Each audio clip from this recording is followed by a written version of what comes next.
Hello and welcome to Still Got Legs, a Doctor Who Rewatch podcast brought to you by Another Happy Studios. This week we're all turning small, Clara's doing a crawl, and Daleks and soldiers have a brawl.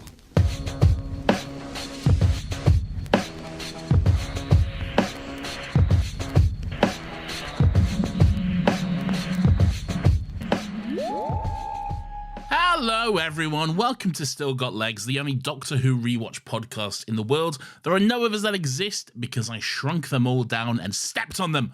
My name is Nathan, and as always, I'm joined by my wonderful companion as we go on this fantastic journey through time and space, Alonso Geronimo, and rewatch all of Doctor Who. Hello, Lawrence. Hello. You always give me a little face after my intros, and I don't appreciate them.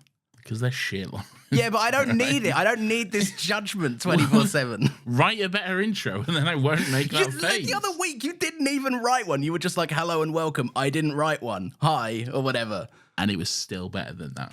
There's no way. There's no way. Don't pull that smug face. You didn't even write one.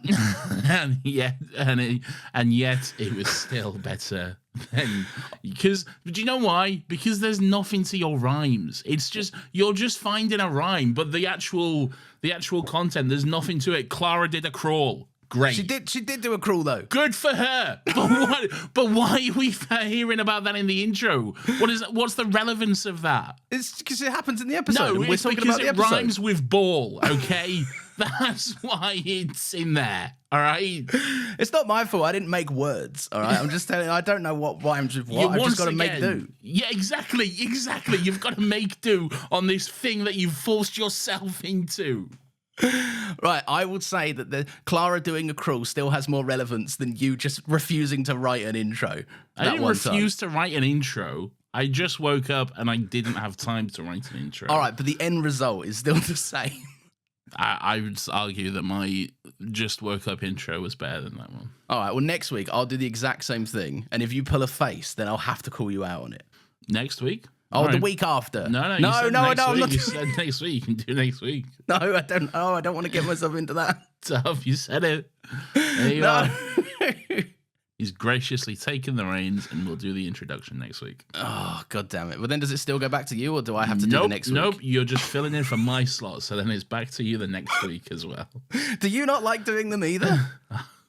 Look, I actually don't mind doing them, to be completely honest with you, but you're the one here giving it Mr. Billy Big Bollocks, all right?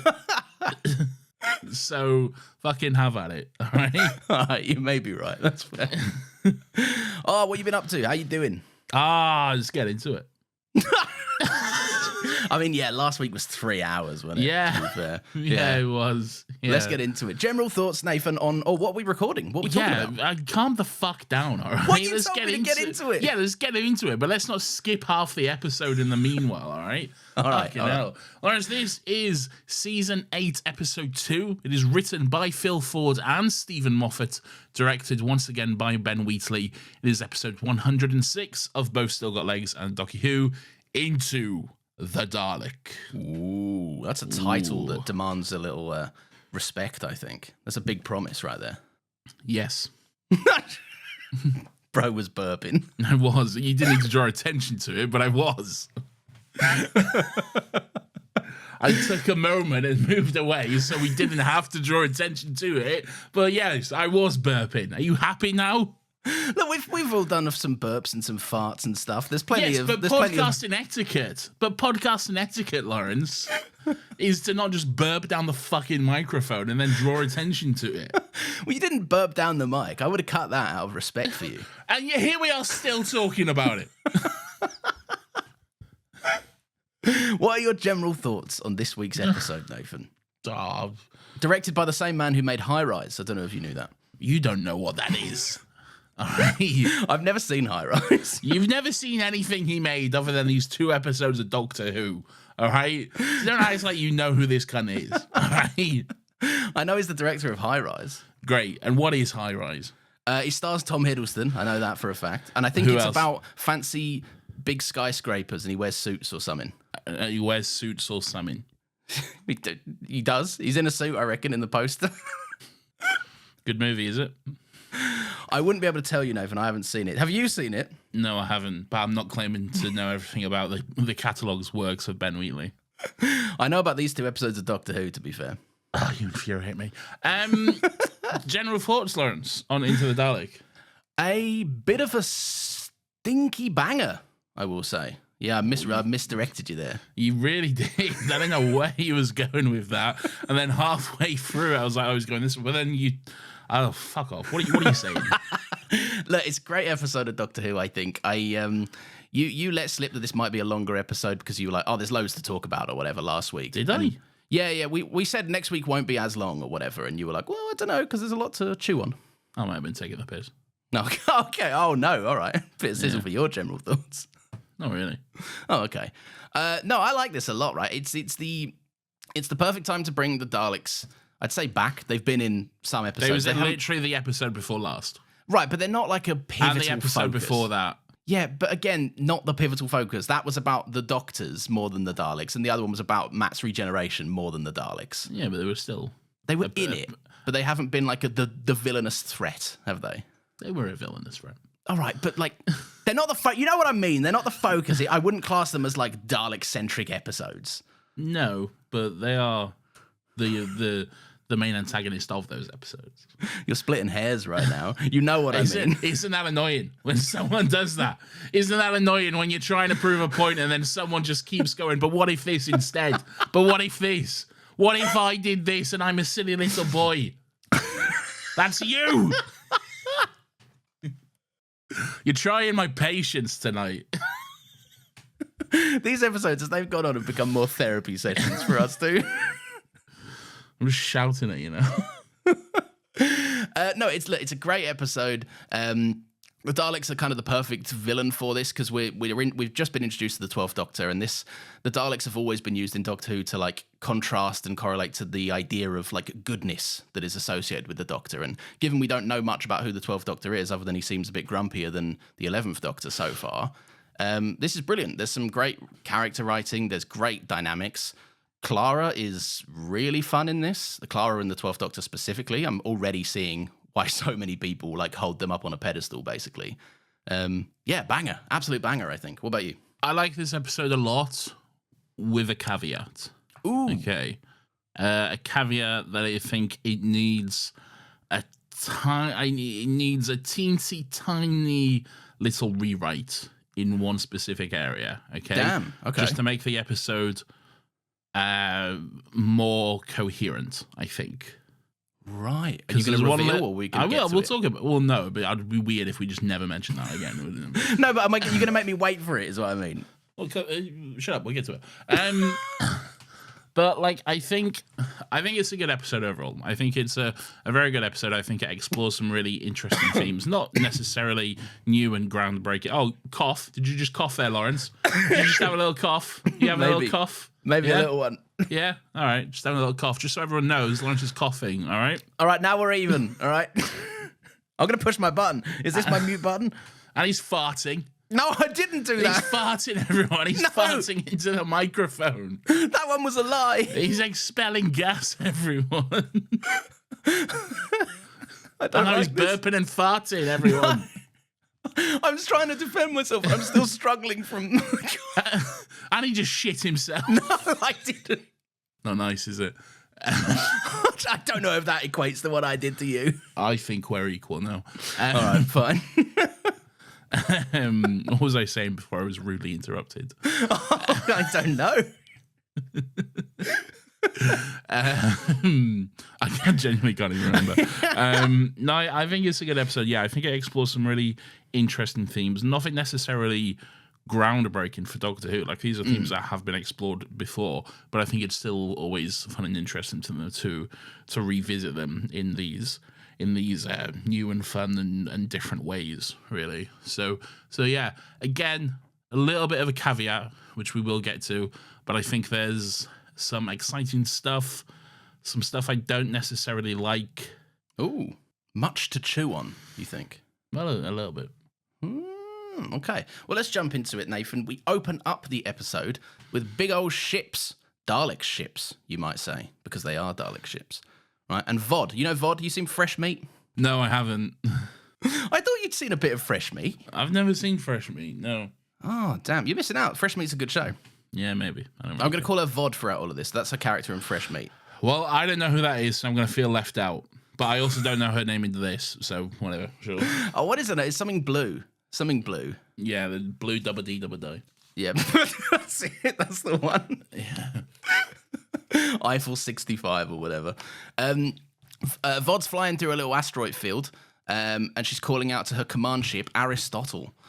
She's like, I've been hit. There's big damage. We're getting lasered up big time, and the enemy are right on top of me. The enemy being big old Daleks. They exterminate her, Nathan. What do you think about that? Well, they don't. They exterminate. They destroy her ship, which had her brother aboard it as well. Yeah. And they blow that up. But she's all right. She's safe. Yeah, she's safe. Yeah. I've got a question about why both of them aren't safe, but we can get to probably that. The TARDIS only probably landed around her. Oh, I guess so, yeah. It's not that difficult, really. Well, no, but a bit of cleverer parking, I think, might have helped. All right.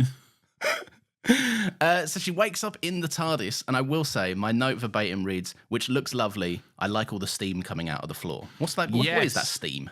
It's just steam, isn't it? It looks pretty. Yeah, it does. It does. Because of all the lights going through it and stuff. Yeah. I'm like, oh, Isn't this it nice vibes. when it doesn't look ugly and just Oh, gross? no, and right. just- You do this. You can't take a compliment on your TARDIS, right? You have to turn it into a dig somehow. You have to win. I do, yes, because I have one. Okay. You don't know. My TARDIS is still my favourite TARDIS, all right? It's ugly, all right? It doesn't compare to this in the slightest. It's ugly and gross and grimy. It's lovely, and this one is lovely as well. This one is more lovely than that will ever be, because it isn't.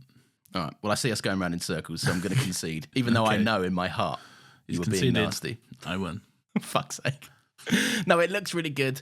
And this scene as well looks like it doesn't look very nice. It is very nice, right? You've got 12 kind of like staring over her, kind of coldly, while she's obviously unconscious until she wakes up. Like, I don't know, he's got some coffees. He's, so he materialized the time capsule thing, like right around her or something. What does he say? That's just the TARDIS.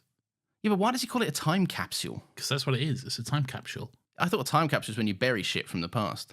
Yeah, it kind of is. A capsule is just a shape, like an object. Why does he call it a time capsule? He's never called it a time capsule. Oh, you're reading way too much into this. It's the capsule is just the shape of the ship. It's just a box, essentially. A capsule is a box. I just don't know why he's never called it that before. Fucking... I'm not saying you're wrong at all. I'm just saying I don't know why that happened. Why does it matter? I mean, I guess, yeah, but... Why this specifically? Because it's a break from normality, isn't it? What should he say? I landed my TARDIS around you. All right, what's she going to say to that? What's a TARDIS? No, she'd probably go like, oh, it's obviously this spaceship or whatever. Would she? Well, everyone else in the history of Doctor Who has. So, yeah. All right. Okay, fine then. Are you conceding now? Yes, I am. Because clearly it means that much to you. Thank you. So yeah, I like this vibe of 12. He's instantly kind of a bit more impatient and snappy. You know, he says like, oh, you know, I materialized my time capsule around you 1 second before you died, but yeah, please keep on crying or whatever. Like he's way more blunt than we're used to seeing the Doctor be. He's very much no nonsense. He's very much straight to the point and doesn't really have time or just want to deal with any kind of bullshit. Like this soldier like immediately starts like pointing their gun and threatening at him, and he's just not having it all. He's just like, no, don't do that. Yeah, and he's almost like he's almost provoking her, like telling her to get it right when she starts to threaten him. Like he's almost like, no, that's not quite right. Do it again, try again, and stuff. Which is it's quite intimidating and quite fun, really. Yeah, it's like it's way more confrontational than we've seen the Doctor be, like for a long while, I think. Like Matt Smith could get into it with like having a shout at people, but he was always still on like he was still felt somehow like a kind presence. Yes. Like, but 12 very much drops all of that. Like it's kind of, I don't know, just emotionally disconnected or unavailable, right? She's like, my brother died, and he's like, hey, yeah, his sister didn't. So like, you know, fucking get over it, basically. Like, he doesn't say get over it, but it is kind of like, yeah. But he's giving off that, Yeah. Yeah, he has a line or something like, she's like, oh, if I shot you, then I'd be able to take this vessel and fly off. And he like kind of scoffs like, yeah, you'd starve to death trying to find the light switch. Like, he's nasty. He's not nasty. No, but that is like, it's more blunt than we've seen him be. Like, he's never normally that snappy with people at all. Yeah, he's a new Doctor. Yeah. I like him. I like this vibe. I like that it's very different. Yeah. It's not just the same thing again. It's not just the same wacky, happy personality that we've had before. It is a contrast. It is something different, and that's interesting to me. Yeah, no, I think so too. I think the closest we probably ever had is maybe 9, but 9 I feel like warmed quicker than 12 is going to warm. Well, we'll see. We will see. I'm excited for the ride. So yeah, like you say, he gets the hump getting threatened. Yeah, he's like, fucking do it properly, and he essentially waits for her to ask nicely, which, yeah, it is like threatening in a way. Like, it's very much like she's got the gun, but he is holding every single inch of the power. Yeah, which is very, very new and fresh, I think. But yeah, they land on this the command ship, the Aristotle that she was speaking about earlier, which he kind of takes her to just to kind of essentially get her off the ship. There's a really great joke as she's leaving, where she goes, "Oh, it's smaller on the outside," and he's like, "Yeah, it's more exciting when you go through the other way around or something," which I found quite funny. Yeah, that is a bit of fun. It's not that funny, to be honest. I think you're an idiot. Hang on, what the hell? What did I do? You laughed at that joke that wasn't funny. It was a good joke. It was a funny joke. It was fine. It was fine. I thought of all eras, you'd be well on my side for this one. No. So they land on the Aristotle, which isn't a battleship. It's actually a medical ship, the Doctor quickly ascertains. And then this soldier, I think she's called Morgan, is she? What, the VOD? I don't know who VOD is. No, but like, you're speaking about VOD. I don't know, but who's VOD? I don't think she's called Morgan. All right, well, counterpoint. She's down in my script as Morgan. Why? I don't think she's ever called Morgan. Let me find out her actual name, or we're going to go back and forth on this. That's what she's down as in my script. She's called Zor Ashton in real life. I'm typing Zor Ashton Doctor Who, and we're going to get to the bottom of this. Journey Blue is her name. Oh, she is called Journey. Oh, someone else is called Morgan then. Maybe your uncle or something. Maybe. Yeah. She's down in all your notes as Morgan? No, in the script, I said. Okay. Yeah, so they rock up there. I like this scene. They're very like appreciative that the Doctor has saved VOD, but like immediately they're like, yeah, but that's not enough to like, we're still gonna have to shoot you, man. Like it is what it is. It's just how it goes. There's a good line about how the Daleks don't leave wounded and we don't take prisoners, which is interesting. Yeah, fuck them. What a silly little silly. What do you mean, fuck? This is just what happens. They're being silly, aren't they? They're just being silly. Well, they are being silly because they do have a prisoner. Well, they're just doing my head in straight away. I'm on the Doctor's side. I'm like, you're being stupid. He's obviously the most skilled and qualified person here. So just shut up and let him do what he needs to do. All right? They don't know him. He's just a bloke. I know, but I'm stunned. I'm sick of it all. All right? What exactly are you sick of? I don't know. All of this. All of it. I'm done. I think it's me at this point. No, it's not you. It's these people. I've had enough of them. I wash my hands. I'm going to bed. Okay, fair enough. I'll just read out my notes and we'll call it a day. All right, I tell you what, more in the vein that these are just silly people that should just shut up and go away. There is a great line as they're walking around. So that they've revealed they've got a prisoner. VOD is like, there are. I don't think they say they got. Doesn't they say they got a patient? Oh, it might be a patient. Yes. You say because one of them's like, he's a doctor and we've got a patient, don't we, Uncle? That's what they say. Yeah. You are right. You're correct. Yes. There's a great line as they obviously walk the Doctor towards said patient, where she goes, "You don't like soldiers, do you?" And he goes, "You don't need to be liked. You've got all the guns." Yeah. And I'm like, "Oh, this is the Doctor straight away. Like this is a pissed off Doctor, seemingly about nothing." Well, as we'll find out throughout this episode, not the biggest fan of soldiers, but that's no, something we'll get into. He spots a big thing, and he's like, "Oh, I love the big thing."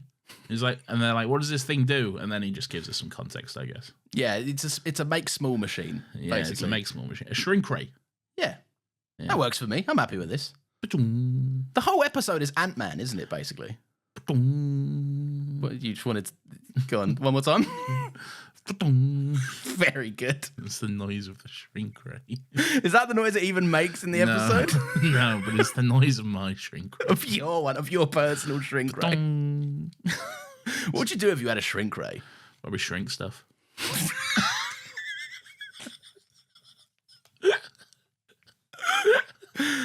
Can't argue with cold hard facts, I guess. Yeah.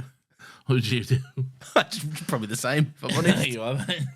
Bit of a dumb question, to be honest. So yeah, the Doctor's loving the shrink ray. He's like, tells everyone about the shrink ray. It does something, it makes your molecules small or whatever, basically. It shrinks, yeah, who cares? You know, we don't need all that fucking science bullshit. Shrinks, yeah, all right? That's all I need to know. This is the exact part of the episode where I went, hang on, where the fuck is Clara, by the way? Because she's not We'll here. get to that. Don't worry about it. We'll get to that. So, who is the patient, Nathan? Well, about the shrink ray, the Doctor says, fantastic idea for a movie, terrible idea for a proctologist, about the fact that they said they're going to shrink down well, I don't fucking know, man. They said they're going to shrink something down, all right, and put it inside a thing to do surgery or whatever. Did you know this was apparently a scrapped concept for a game, of like an online video game? I didn't know, no. What, a Doctor Who game? Yeah, Doctor Who game. So this Stephen Moffat came up with this idea and was like, this would do well as like a fucking BBC episode, a BBC website game, an online little thing that people can just log in and play. Like, they shrink the Doctor down and he has to go inside the Dalek and get points or whatever the fuck. And then he scrapped the idea, and then he was like, but what if? What if we brought it back? And it was a good episode of Doctor Who. I'll tell you what, you could do a good I was going to say Dalek, but now I'm thinking about it, maybe Cyberman version of Operation.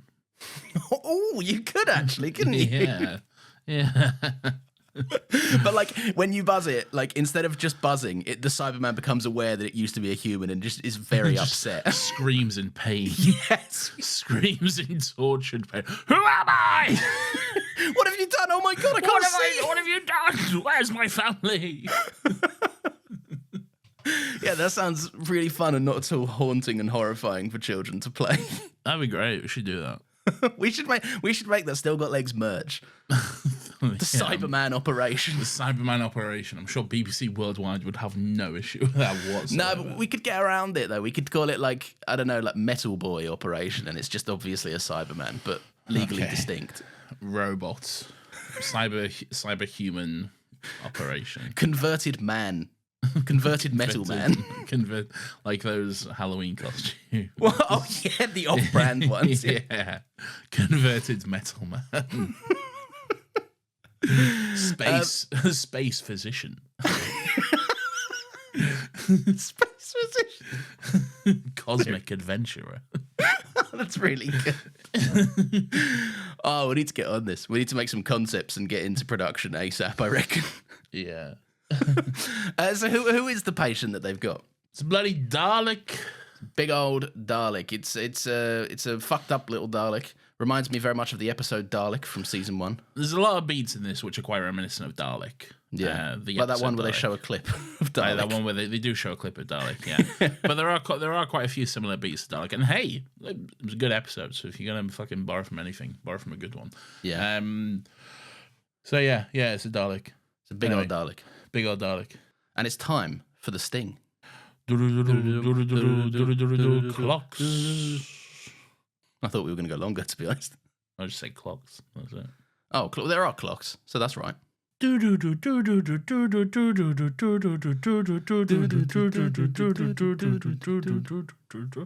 was Clocks by Coldplay. I was thinking it was Coldplay. So a soldier man is calling his troops to attention. We're now not very much in the Aristotle medical ship. We're in fact somewhere else. Looks like a normal bloke. He's like, hey guys, fall in line, would you? Actually, they're children on a playground. He looks like Fingers. He does look like Fingers is here. Yeah, Fingers is here.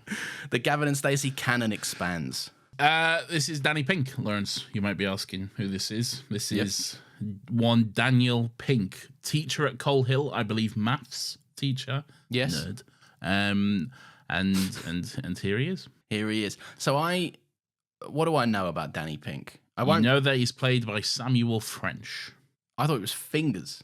Fingers is also played by Samuel French. There we go. I know. Surely you know some stuff about Danny Pink. Yeah, I know the big thing about Danny Pink. Which is?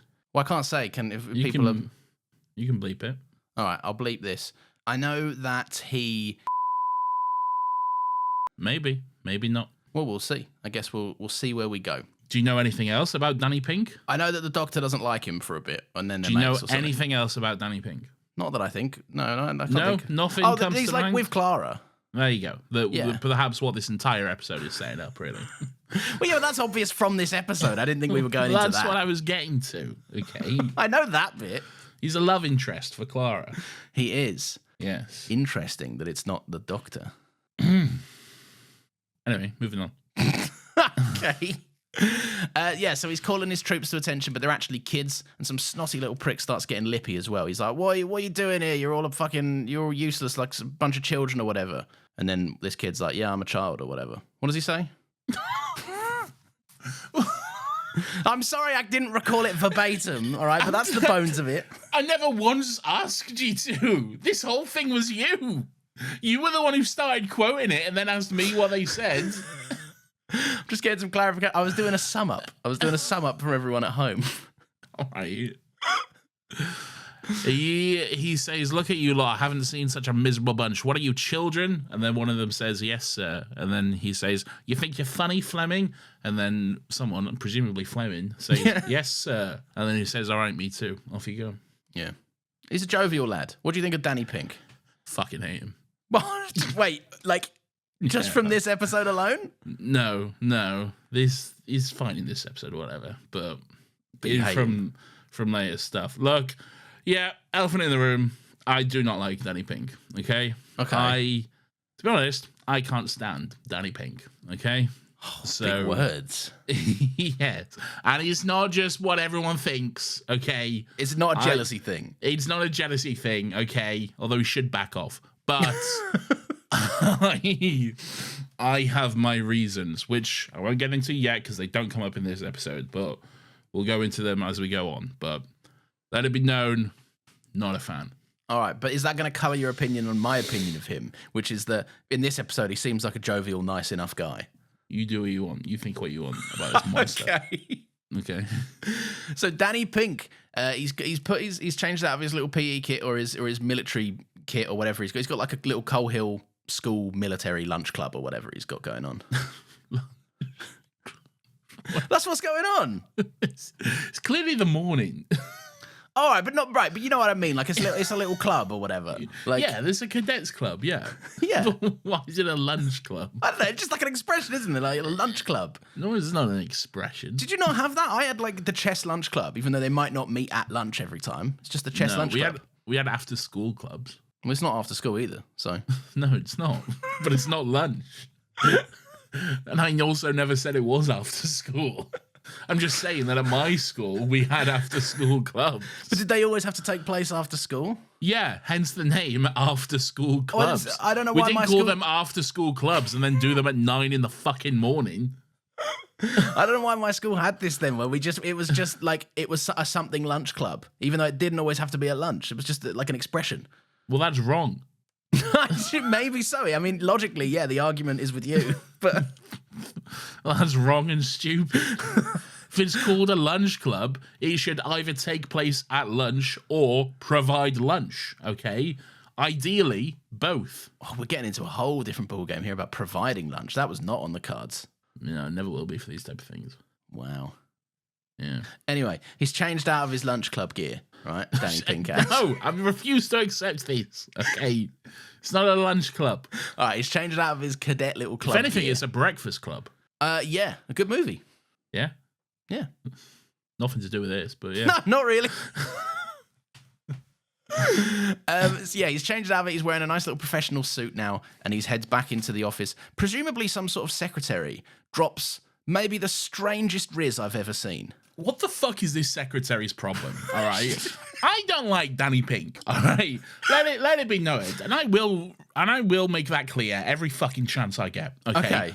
But what is her problem? Why is she like, oh, what did you get up to this weekend? Oh, just some reading. Yeah, I fucking bet you did, you dirty fucking pervert. I bet you read all sorts of dirty shit. I bet you was getting into all sorts of trouble, you fucking slut. Wasn't you? Like, fucking hell. Calm down, woman. In earshot of children, I might add, as well. Exactly. And even so, fucking Courtney, Courtney becomes a character, which we'll talk about in later episodes. What, this little girl that says this something? This little girl, yeah, she's called Courtney. We'll get into her. Don't worry. We'll discuss her. We'll talk about her later. Don't worry, okay? But yeah, she picks up and is like, yeah, she bloody wishes. And the secretary's like, all right, enough of you. Like, enough of you, secretary. Enough of you. Just spray with a fucking water hose. It's the strangest Riz I've ever heard in my life. Like, it's Isn't how like a Riz. 12-year-old flirts. It's almost confrontational. Yes. Is it even Riz? Because I don't know. It seems like almost aggressive. Oh, really. You reckon she's flat out got a problem? Like, I don't know. No, I think she does want a bit, but she's being very aggressive about it, you know? Yeah. Because look, he's a handsome man, you know? There's no denying. Yeah. He's a very, very handsome man. Look, I won't hold it against him, all right? Yeah, all right. Sounds like you might. He's a bit of a prick, though. Yeah, but like, this is the thing. He's just a guy that's shown up to teach his maths lesson or whatever. And this person, presumably who he has to walk past every day, is like, you did some reading, you filthy little bitch. You fucking slut. I know what you're up to. Jesus Christ. It's very strange. Yeah. Maybe I'll make her my weirdo now that I think about it. You shouldn't. Okay. All right. Never mind then. Well, actually, no, I've got two. You can make her your weirdo if you want. No, I've got two it's options. fine. I've got my other one. It's fine. Okay. But collectively, she is still branded a weirdo from both of us. Yes. We'll see. We'll see. So Mr. Pink is teaching a lesson. He gets the obligatory questions for an ex-soldier. Your dad was a military man. Have you ever been around? Don't ask me this question. No, right I'm now, not asking okay? you this question. But like, have you ever seen your dad be put in this position? Yes, by me. Okay. I mean, fair enough. You don't have to reveal how that went. But Look, I've had the answer. I'm not going to talk about it here because trust me, it gets very fucking depressing. Okay. I don't know a single person, right, who is like ex-military that hasn't been bombarded by this question. Like, it must be like an everyday thing for these guys. It's not. I wouldn't say every day, but it's definitely not a nice question to get, really. No, not particularly. My brother's a fireman, right? And my brother-in-law, we all went out for dinner together. And he's one ripped. Time. He's ripped, yeah. Yeah. He's a hench boy. But we all went out for dinner together this one time, and my brother-in-law just kind of straight up just goes, "Have you had to pick up any crispy dead people?" Yeah, it's a rough question to ask. It is.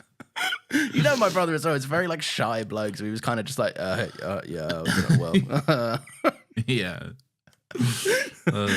But yeah, so Danny plays it off pretty cool, I think, as well, until a question comes up. So it says, "Sir, have you ever killed anyone?" And he's like, "Well, I was a soldier, so fucking you do the maths, right? Whatever."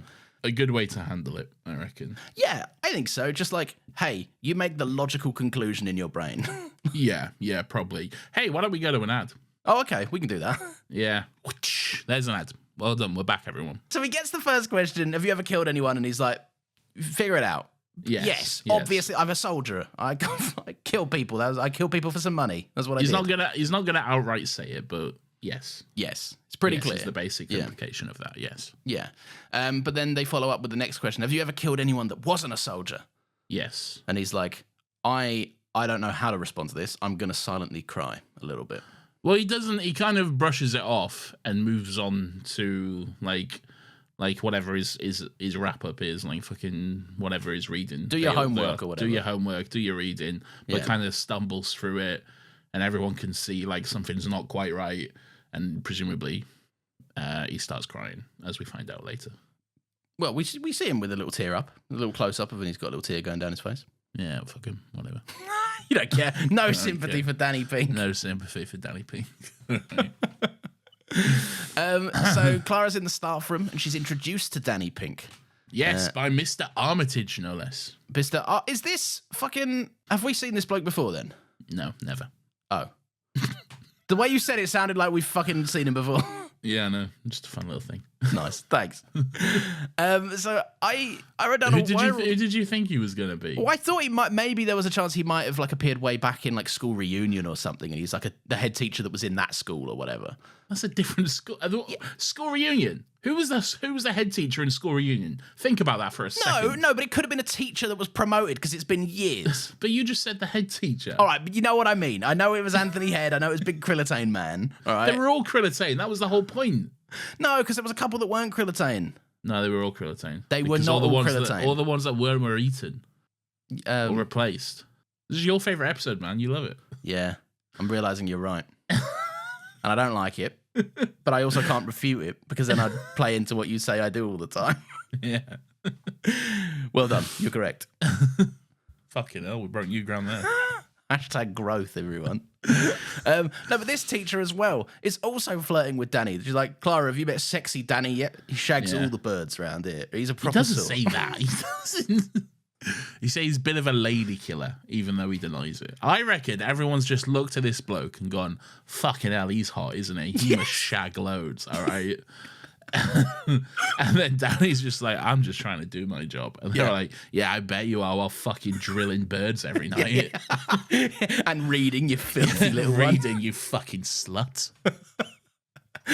Danny needs desperately more than anything an HR department. This school needs a fucking HR department, man. Some shit's not okay. There's too many remarks. I know. I don't even like Danny. Again, I'll make that clear. But no, but you're not down for anyone getting treated this way. No, I don't think he deserves this constant sexual harassment from everyone. Bro is just trying to teach. He can't go into that school without either being sexually harassed or asked how many people he's fucking killed. This is you can forgive it from the kids. They're just curious, aren't they? I just told you, I'll ask a question. You know, the kids ask dumb questions. All right? How many people have you killed, sir? Oh, we're not going to go into that. All right, how many birds you shagged then? Come on. All right, too far. All right, but teachers, they should know better. They're fucking teachers. Yeah, it's true. They're adults. So yeah, Clara goes up to him. And basically there's a bit of an exchange, a bit of a miscommunication. But she says something to the effect of like, "Oh, you should cry about it or whatever." Something about him being a soldier. She asks him if it was him that she saw doing the cadet thing this morning. At lunchtime. This morning. To which he says yes. Coal Hill Cadets, just a bit of fun. And then Clara's like, oh, well, you teach them how to shoot people, which was a bit off, I'll say, as like a sort of first thing to... Everyone in this school is weird, man. I don't know what they got in the water at Coal Hill. And Clara's not weird, so as soon as she was something about that threshold, when she steps through it, everyone becomes a freak. There's something about Coal Hill, man. Everyone just gets really fucking weird for some There's something in the chips, Nathan. Maybe. Fucking hell, the Krillitane are back. Only this time, instead of making people smart, they're just making people ask really weird off-color questions. Just that the chips make people super inappropriate for a workplace. Yeah, anyway, Danny was saying something like, oh, well, a bit more to it than just shooting people. And then Clara says, like, oh, you shoot people and then cry about it afterwards. Again, a little, like, abrasive and off-color, but whatever. And that's where Danny's like, oh, the kids, they told you. Are they all talking about it? And then Clara's like, the fuck are you talking about, bro? Danny Pink cannot catch a fucking break. Like, no, I do like it when Clara says, like, well, Danny asks her, why did you just ask about me crying? And Clara says, oh, I was just being funny. She's just like me, for real. Just getting herself into trouble for making silly little jokes. Let it be known, if I ever do get cancelled, it'll be because of that. Just because it'd be because you made a stupid little joke. Made a stupid little joke. And then I said something I shouldn't have, and I have now been cancelled. Yeah. And everything is ruined. So. Something slipped through the cracks in a podcast. So when that happens, and mark my words, it will happen. It's not a case of if, it's a case of when. All right? Okay, yeah. Let it be known, I said it here first. All right? You preempted your downfall. Yes. What will I do? Will I have to get on the mic and do like a Nathan has been removed from Another Happy Studios? You can't legally remove me from Another Happy Studios. No, I actually couldn't. No. Could I reclaim the RSS feed somehow and like do an apology or something? over my dead body. Right? I'll make a new one and say the new Another Happy Studios is here, guys. I'll immediately pivot down the alt-right pipeline with this podcast. So anyway, the bones of this scene is that Clara basically asks Danny if he's heading to a leaving do, and he's like, no, I'm just straight up not, and then he's kicking himself later on because he's fumbling bitches all over the scene. Contrary to popular belief on Danny Pink. Are you really going with that? I can go with that. That's just a little joke. All right. I wouldn't, but all right. Sure, yes. It's a bit of a fun exchange, I think. It's a meet cute, as it were. Yeah. A meet awkward, really. Yes. Bit of an awkward exchange. It is kind of funny when Danny goes back to his classroom and he's just like, no, you should have said yes, and all this kind of stuff. And then Clara's actually listening in. Bit of fun, bit of fun, awkwardness. He does need to back off, but yeah. No, it is fun. Yeah, it's got those great little intercuts of him just being like, you going to that thing tonight?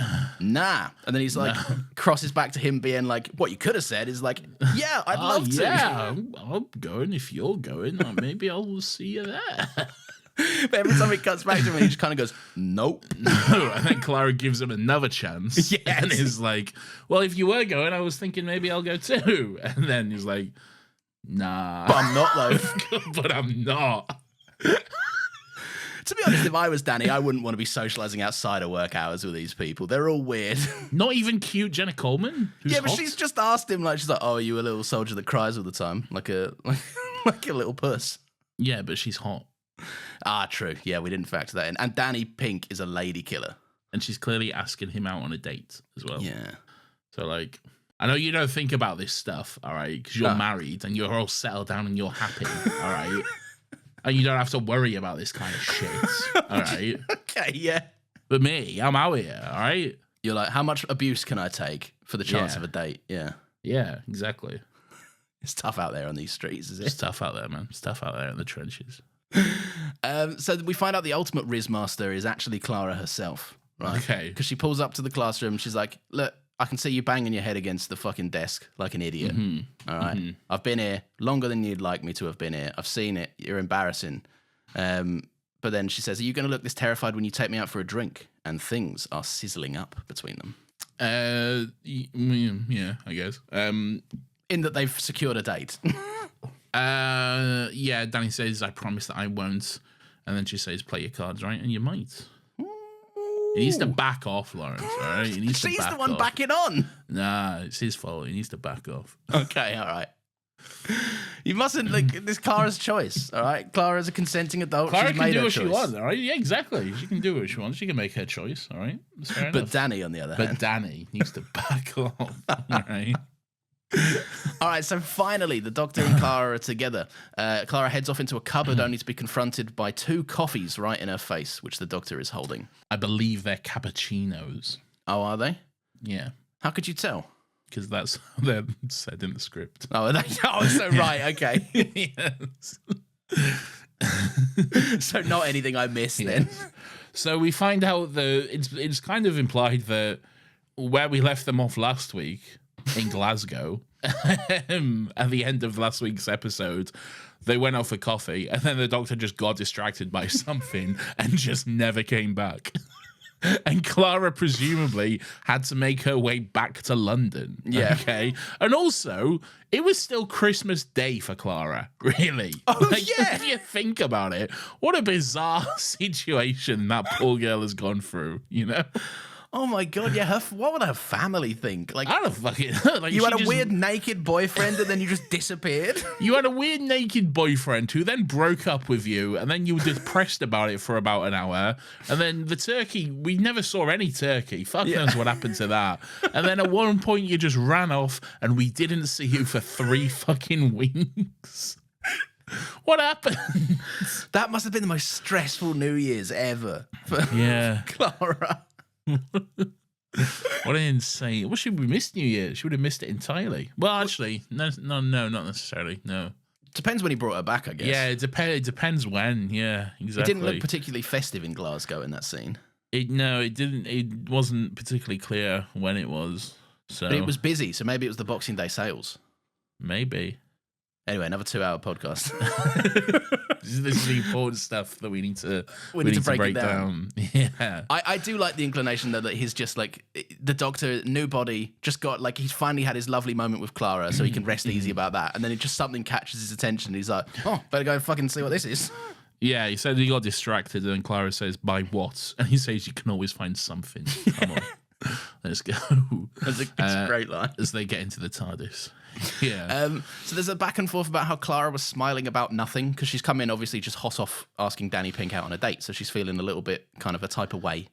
A bit gleeful, a bit giddy. A little bit giddy, yeah, exactly. And the doctor would say that she's in love, but she's hardly a young woman anymore. I love this little running joke that the doctor, even from Matt Smith, like just the doctor does not find Clara that attractive. He does, first of all. He does. He definitely does. All right.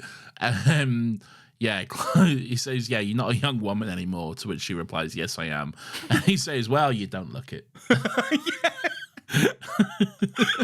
He's just like, good for you, you got to keep those spirits up. Yeah, exactly. Good for you. Keep those spirits up. Clara. Oh, so funny. But apparently there's a thing about the way the 12th Doctor says Clara that people enjoy. Oh, I guess, yeah. Was that? What did you think I was going to say? I thought you was going to do the thing about saying there's a thing about the 12th Doctor's catchphrase being Clara. Oh, I've heard that he says it relentlessly. Yeah. I was going to try and do an impression. I'm not going to do it anymore. Clara. It suddenly got too quiet in here for me to do that.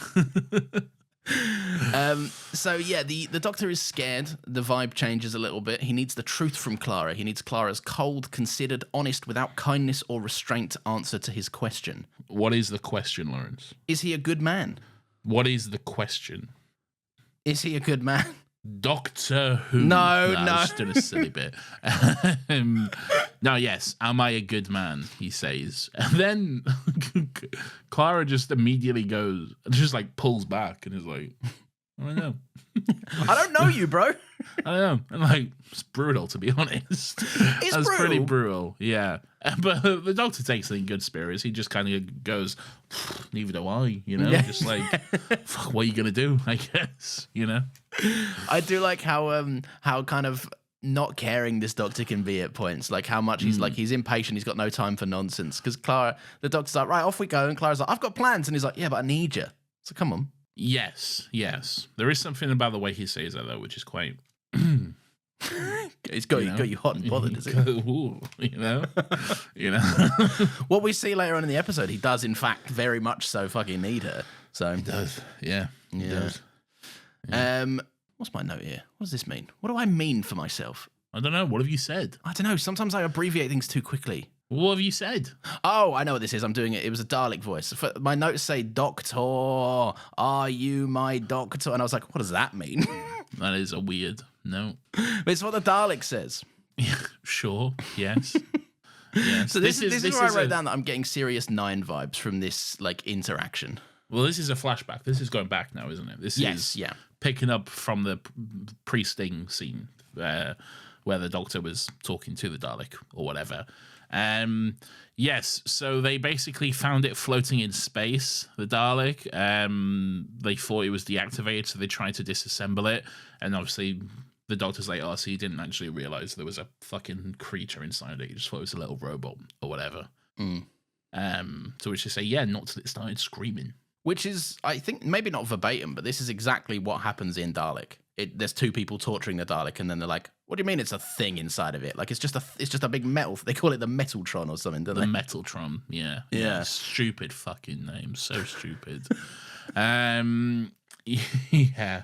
But hey, but why would you think there's anything inside it, though? I mean, true. I remember when I first found out, and I went, "Oh, why is there a little goo thing inside?" Yeah, exactly. It's like that's not going to be your first inclination. You'll just think it's some weird sort of robot, wouldn't you? Yeah. People who like know of the Daleks but don't necessarily know Doctor Who, they'll probably think they're just robots, really. That's true. Famously, fucking in a ranking robots video, they appeared in a Mr. Sunday Movies video. There you go. rank it. And that annoyed me to Kingdom Come. I bet he got no stick about that whatsoever. No, he got stick from me, I think. I messaged him like, are you an idiot? They're not fucking robots. Are you a fucking idiot? James. I'll message him that right now. Yes, hey, that video from 2 years ago. Are you a fucking idiot? No context. Just, okay. Are you a fucking idiot? I'm sure it would go down well. Yeah. Anyway, this Dalek is like, Daleks all need to die, or whatever. I'm going to kill all Daleks. This Dalek. Fuck, no, fuck all Daleks. Oh, fuck these Daleks, he says. Fuck all, this Dalek, I know it's confusing, all right, but this Dalek is like... I know what it means. No, Lawrence, you don't understand, all right? Okay. This Dalek is like, fuck all Daleks, all right? Yeah. Hashtag ADAB. A dab? Like a dab? To do a dab? Nice. No, hashtag ADAB. You know what I'm getting at that. Hashtag I just saw a 31-year-old man dab everyone. No, you didn't. I didn't do that. Oh, he's farting again. No, I'm not. He's farting everyone. God damn it. Oh, no, that wasn't me. Stop farting. That was Nathan's mouth. Stop standing up and bending over in front of the microphone. All right, sorry. I'm just feeling extra gassy today. I'll stop pulling my pants down at least. Please do. Anyway, yes, this Dalek is saying ADAB. All Daleks are bastards, he's saying. He does say that, which I like that the Doctor turns around and he's like, yeah, all Daleks what the fuck did you just say? Yeah. That's good, actually. That is quite good. I like that. Takes him a second to catch on. There we go. So we cut back to Clara in the TARDIS. This is as they're on their way. Yes. And she's saying, a good Dalek. There's, no such thing. That sounds a little bit too kind of inflexible for you. That's a bit one-way, one-track minded. I'd almost say prejudice. Yeah. And a great call out from Clara as well, which I think happens a few times in this episode. But there's a lovely exchange of the Doctor saying, do I pay you? And she goes, nah, you're just one of my hobbies. And I'm like, ooh. What's a hobby, Lawrence? Something, you know what a hobby is? No, but I'm doing something. What's a hobby? I don't know, something you're not paid for, I guess. Like just something you do out of fun and recreationally. Almost. Say that again. Something you do for fun? Something you... do for fun? No, not that last bit, just... something you do. Boom. Sex. Yes. So many quicker ways of getting there. Just something you do. She wants to do the Doctor. That's what I'm saying. Do you get what I'm saying now? I don't think you're wrong. I think you might have made a leap here. No, I think that's perfect. Okay, fair enough. No, I like this though. It is a bit like you're right. It is a bit of flirting, right? It's and it's also really good writing. Like this is just a nice back and forth. Like this is written how I feel like two sexy TV people would talk to each other. Yeah. Like it's nice. Jenna comes alive with Capaldi, I think, in a way that like she did with Matt, but there's something different going on here. There is definitely the chemistry between them two. She had good chemistry with Matt, but there's something about the chemistry with Capaldi which is just so electric, which is crazy considering the age difference as well. Yeah, really. I think it's maybe Matt Smith as the Doctor is more of an erratic man, whereas Capaldi is way more dramatic in that he will stand there and stare at you with those big bushy eyebrows. And like, I guess you can play a scene with him easier than you can play a scene with Matt, who's always 0 to 100 and flailing around everywhere, I guess. He's intense and sexy. I think that's what it is. He is more intense. He does have an inherent sexiness and intensity to him, which is quite alluring. Should we say? Does Peter Capaldi know that he has this source within him? Seems like a humble man in real life. But he's a married man. He loves his wife. So I don't think he's out here, rizzing up girls or anything like that. Stunting on them. Yes, he's no Danny Pink. Well, who is? Exactly. The legendary stud that is Danny Pink. If the rumours of the Coal Hill secretary are to be believed, Anyway, I really love this moment where they get back to the medical ship, the Aristotle or whatever, and they're walking back towards the Dalek, and the Doctor's just like sort of catching Clara up very quickly. And he just says, "This is a gun girl. She's got a gun. She's a girl, and this is a sort of boss one. Are you the same one as before?" He asks him, and then he says, "I think he's probably her uncle, but I may have made that up to pass the time while they were talking. This is Clara, not not my assistant. She's some other word. And Clara says, I'm his carer. And then he says, yeah, my carer. She cares, so I don't have to. Now, was this a line that I would imagine have created some discourse in the Doctor Who fandom? I don't think so. Not like people weren't kind of aggrieved by the notion that the Doctor doesn't care? What's the new Doctor? I guess so. It's early days, I suppose. But Yeah. I feel like this would have been like, to see this live might have been a moment where people went a little bit like, ah. I think it would in 2024 or 5 when everyone's a fucking reactionary idiot and can't and thinks the Doctor has to be one specific and monolithic thing that they only understand, and to deviate from that is to kill God itself, you know? Yeah. And because he said this one thing, it will be true forever until he regenerates.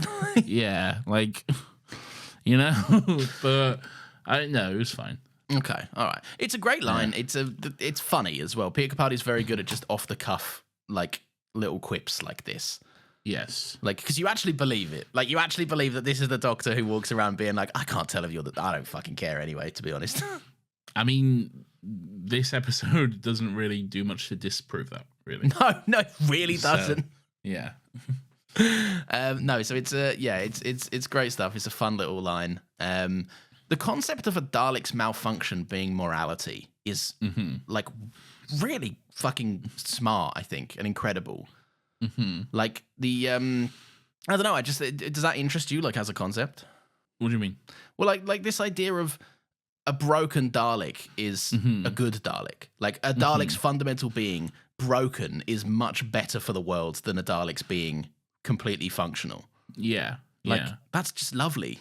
It's interesting, yeah, and I think herein lies the issue. Herein lies my little issue with the episode. Okay, and the thing that I think needs a little tweak. It needs something in the script to be rewritten. Okay, because their conceit is they have this Dalek, which is, you know, they call it a good Dalek because it hates all other Daleks and wants to kill other Daleks. Okay, yeah, and then they don't really.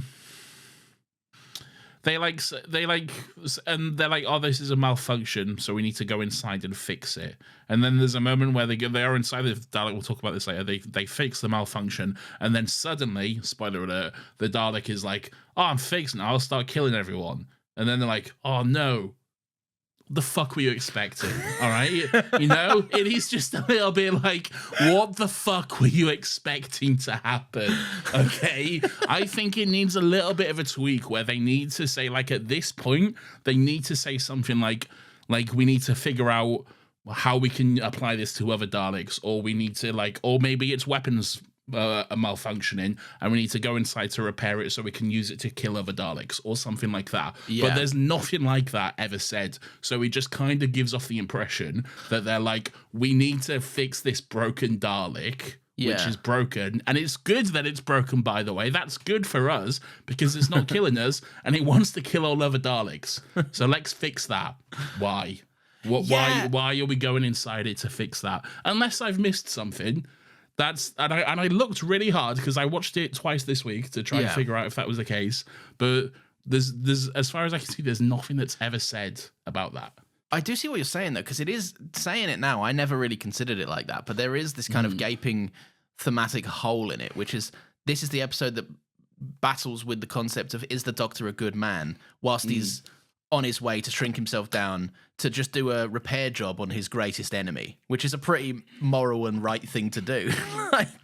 Why?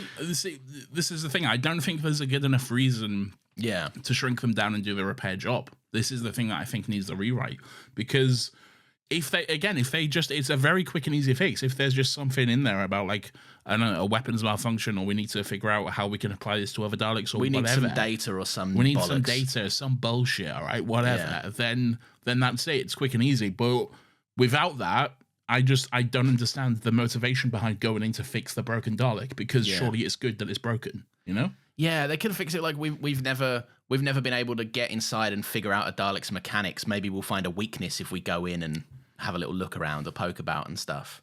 Yeah, maybe. I don't know, but it seems odd, especially when we get to that moment, like halfway through or whatever, when when like they fix what's broken and then it starts killing people and like, oh no, Who could have seen this? who could have seen this? You know, I don't know. It just seems. Mate, if I was up there waiting for them to go and fix this Dalek, right, I'd be at the door welding it for like 2 hours. Like, we got to keep this bitch fucking shut, man. Yeah. I don't know, man. I don't know. It's just like the episode is good, but this is just the one thing about it which I can't quite figure out. I don't know. And again, maybe I'm missing something. I don't know. But It feels like a bit of now that you've mentioned it, it feels like something when you notice it, you're like, oh yeah, that kind of breaks the episode a little bit. yeah. Like, in a way. Like, no, it doesn't ruin everything that's going on because there's some fucking like great stuff in this episode. But I do see what you mean. Yeah, plot wise, it maybe doesn't all click together as cleanly as it could do. Yeah. Anyway, Clara's meeting all sorts of soldiers today. She's like, oh, I was just speaking to a soldier. He was called Pink and you're called Blue or whatever. That's cool stuff. yeah, she keeps putting her foot in it, doesn't she? She keeps putting She can't. Poor girl can't catch a break. She keeps putting her foot in it. She's like, "Oh, what makes you happy? Oh, my brother, but now he's dead, so fuck off." And then Well, I she mean, just walks off. is that Clara putting her foot in it, or is that Vod doing a bit of a trauma dump on him? What on him? On her, sorry, yeah. First of all, I don't know who Vod is. All right. Second of all, I don't. Yeah, it's not necessarily Clara's fault. I wouldn't really say it's Vod doing a trauma dump, but It is one of them things that Clara's like, are you having a nice day? Well, I was. Until my cat died or something. You're like, oh, all right, great. Yeah. Now I'm here dealing with this. But to be fair, she did ask, you know. That's the troublesome line, isn't it? You did ask the question, yeah. Yeah. So there you go. Do you really care, or do you just want to hear something quick and convenient? Yeah. Anyway, yeah, there's a couple of soldiers going into them, in with the shrink ray and all of that, right? And the doctor doesn't want babysitters. He's very pissed off by the idea of having babysitters. But luckily, the bloke from... What were you going to say? Oh, who's this bloke from? What's he from? He's from Game of Thrones. You know he's from Game of Thrones. This Is guy. I didn't know he was from Game of... Who's he in Game of Thrones? He's Jon Snow's mate in the Night's Watch. He's got so many mates, and they all killed him. No, he was one of the only ones that didn't kill him. He was a good boy. Oh, he was one of the ones that didn't kill him. All right, good for him, man. I don't know. Jon Snow's me mate or something. Well done, you did the accent. Well done. I tick the box. I don't know who this cunt is. All right. You know, you really don't recognise him from Game of Thrones. He's in all seasons. I haven't watched Game of Thrones since it was on. All right. I mean, this guy, like, he's like a mate. He's like a semi-main character in Game of Thrones. All right, but also this kind of dressed head to good toe in tactical gear. All right. Yeah. And there's only like fucking 5% of his face visible. All right. All right. I mean, fair enough. I will say I was called out for not knowing who Almost Not Wolverine was. One time. Yeah, I feel like that's bigger than some cunt who was in Game of Thrones. No, it's not. Someone that isn't Wolverine is not bigger than someone who was in one of the world's most popular TV shows for all 8 seasons. What was his character called? Oh, I don't know. You can't do that to me. Come on, exactly. All right. If you don't know what his character's called, then fuck off. All right. Yeah, but I don't know who most people are in Game of Thrones. Like, I don't know the name of the guy that fucking is mates with Stannis or whatever, but I know he's in it. Liam Cunningham. I know his actor's name.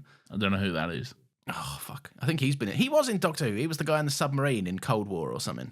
And he was like, I'm Irish and I'm doing a Cold War. Davos?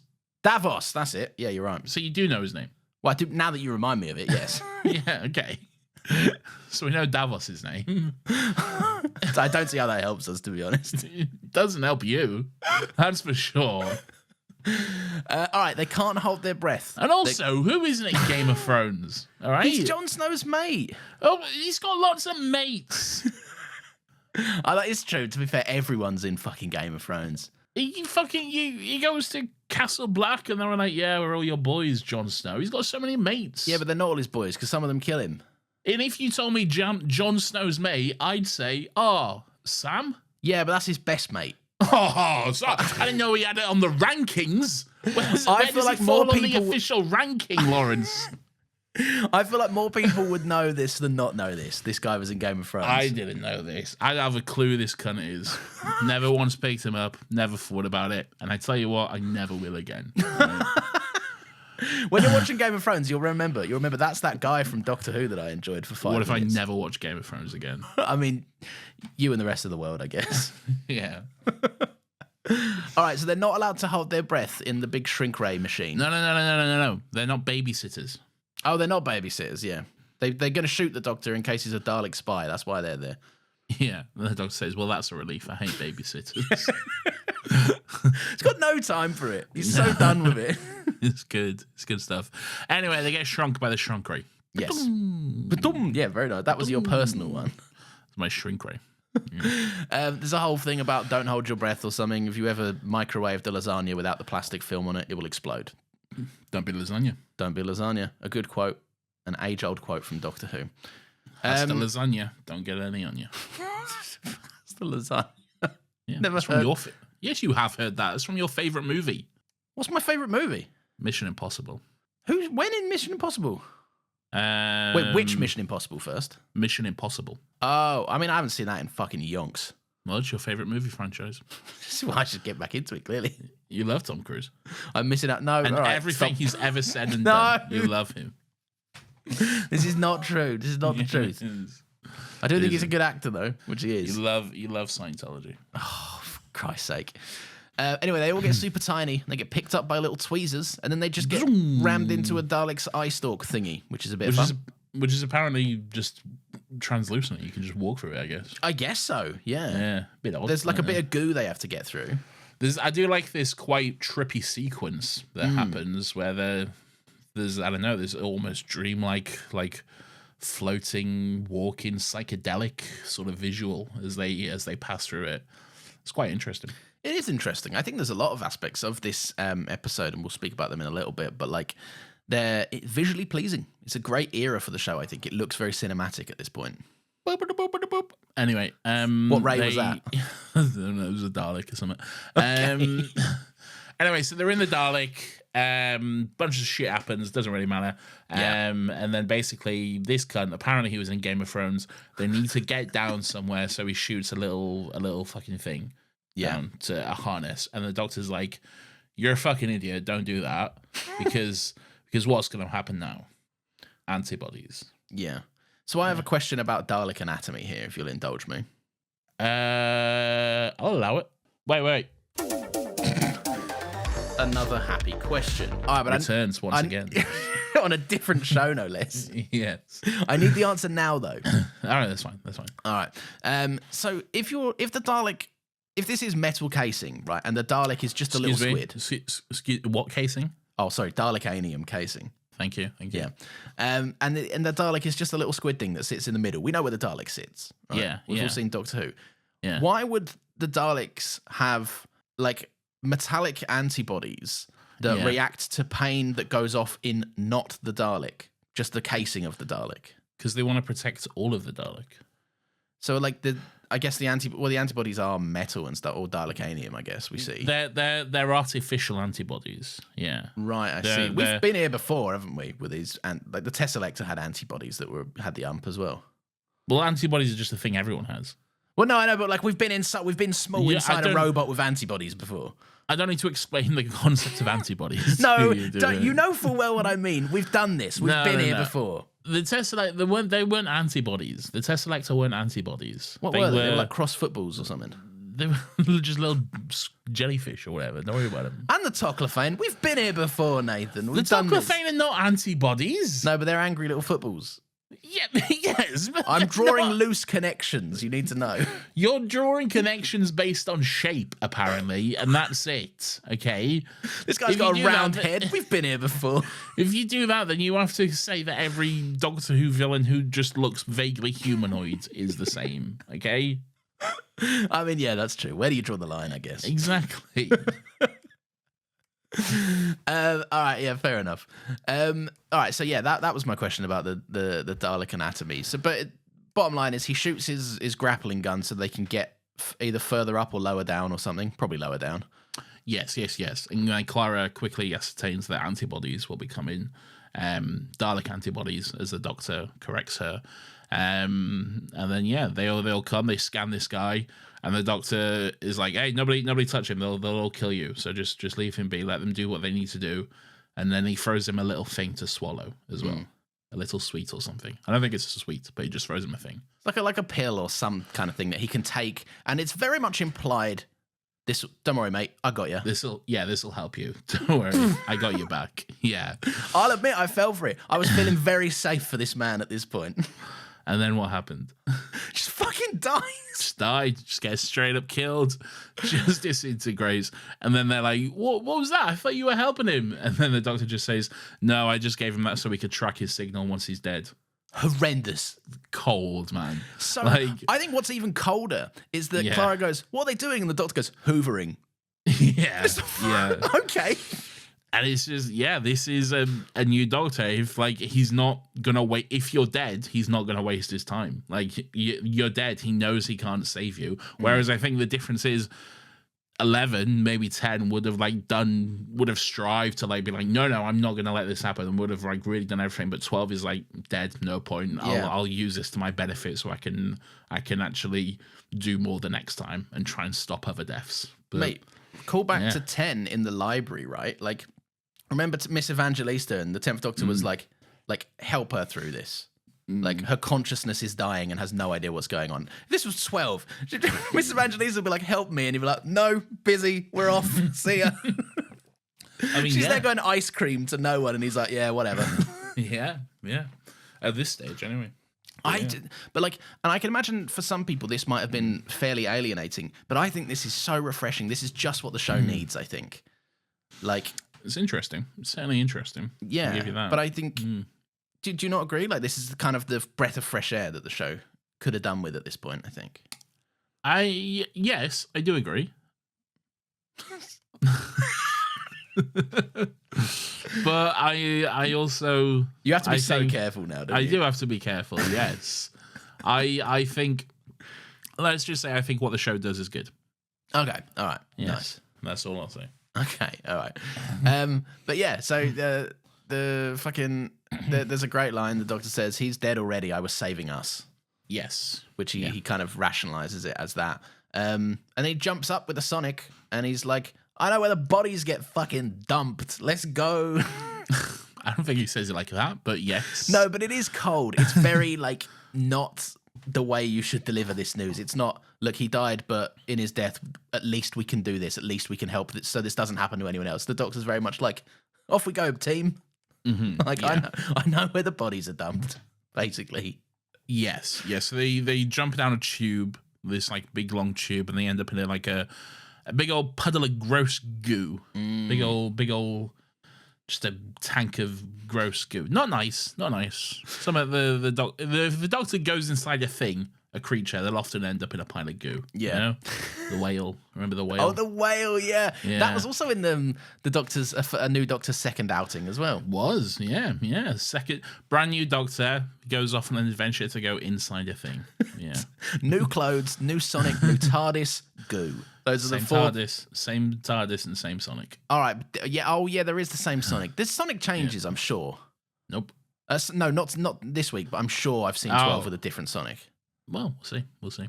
Oh, all these things. I don't like having to fucking wait for these things like the peasants do, Nathan. I like knowing some prior stuff. Well, tough. See. But yeah, so you're right. They land in some goo. Mm-hmm. Even Daleks need protein. Same as me when I'm on my health kick. Come to think of it, I had some protein earlier. What you had? In a little protein yogurt. Ooh, very, very nice. Was it flavoured? It was. It's a little chocolate pudding. Muller, My Protein, I believe it is. Very, very nice. Yeah, 200. Wait. No, I was going to say 200 grams of protein, but that's way too much. That's way too much protein for one yogurt. For one yogurt, yeah. Be like 20 grams. I think the yogurt was 200 grams, but yes. And it'd be like, it would have so many grams of protein. You open it up and it's just pure protein. Whoa, so much protein. I don't even know what to do with this. Have you seen that Jax Films protein sketch? I can't say I have, no. Oh, that's right. Look it up. Just look it up now. Everyone look it up. No, you look it up right Wait, now. I look it up right now? Yeah, just look it up right now. Don't do it on your computer because you want to hear it. Do it on your phone. Okay. This is something I make for myself just about every day, so I figured, why not show you? The first thing you're going to want to do is put in a scoop of protein. Then you're going to want to add about a cup of almond milk to the mix. Then you're going to add some protein. And then I usually throw in a whole banana. Then we're going to add some protein. Now what I like to do, just for a little bit of taste, is add some protein. Then I usually add 1/2 a protein.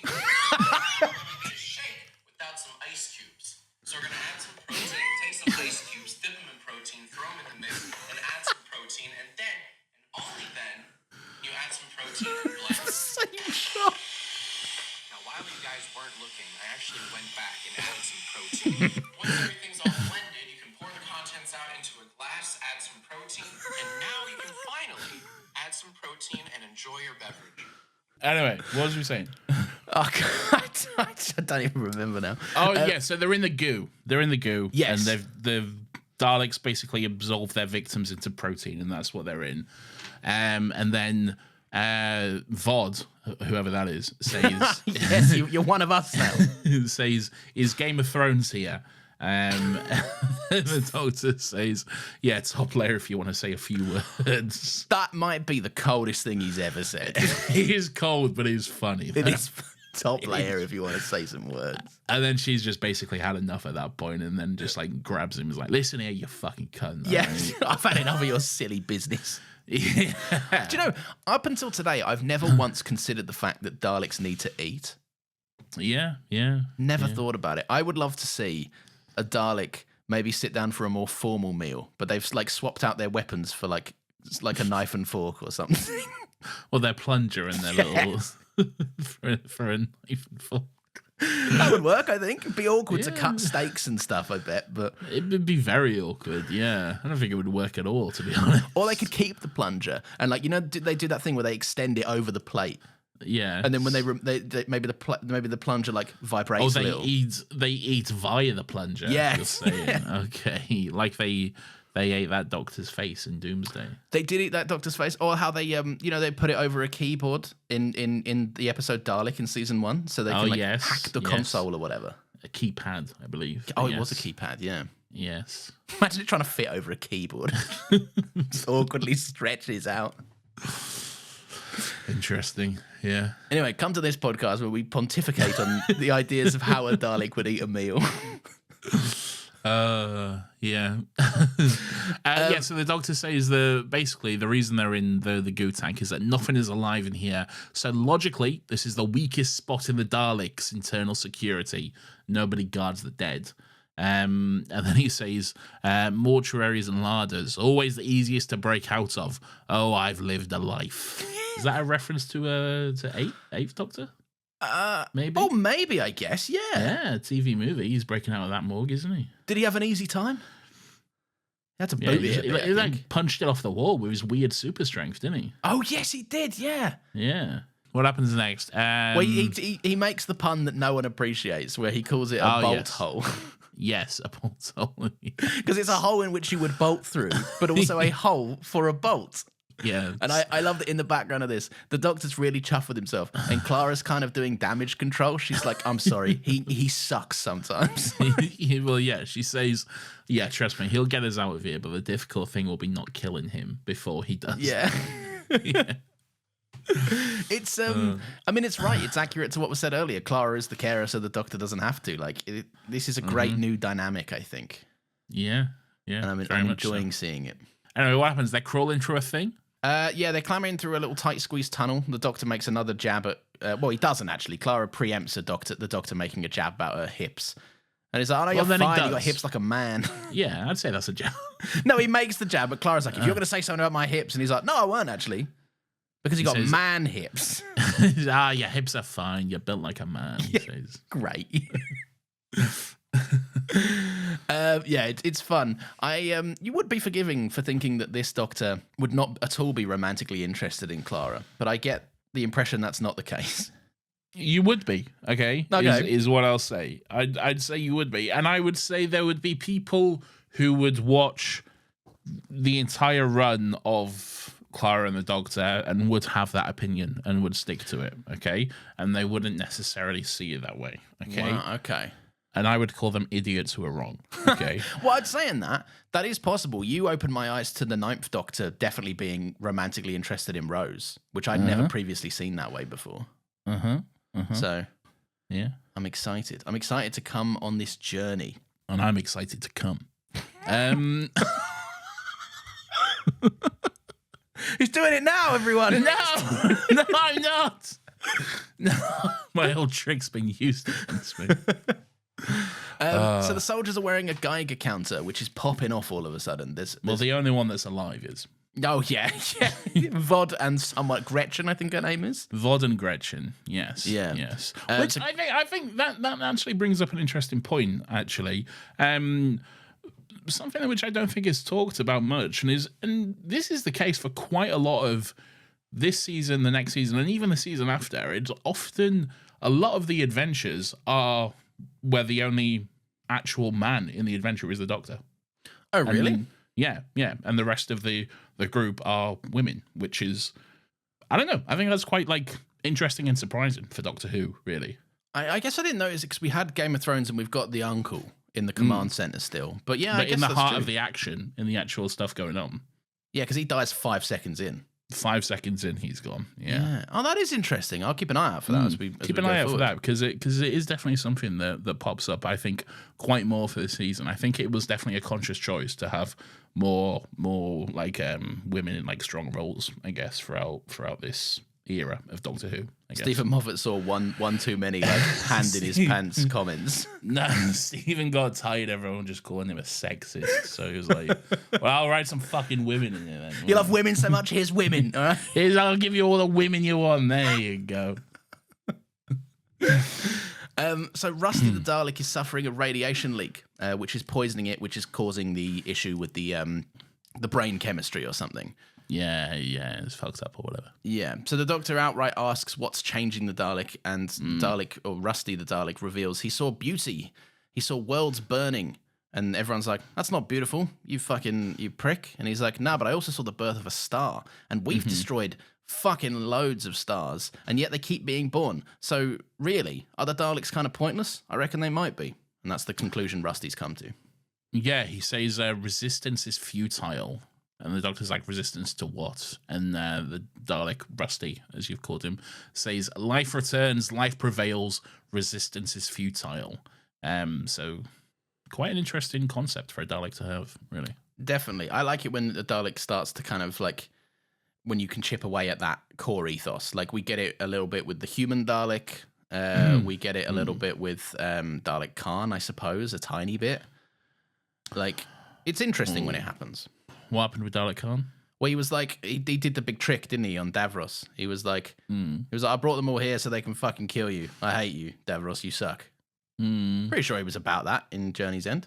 He definitely pulled a little fib. He did summon because Davros was pissed off at him. And he was like, I flew into something. Sure, all right. So yeah, no, this is always an interesting thing when it comes up. It's interesting to just take a Dalek, which is a thing with typically unshakable fucking ethos and outlook on the world, and just switch it up. And again, it's good to examine the Doctor and where this version of the Doctor stands in conjunction with that.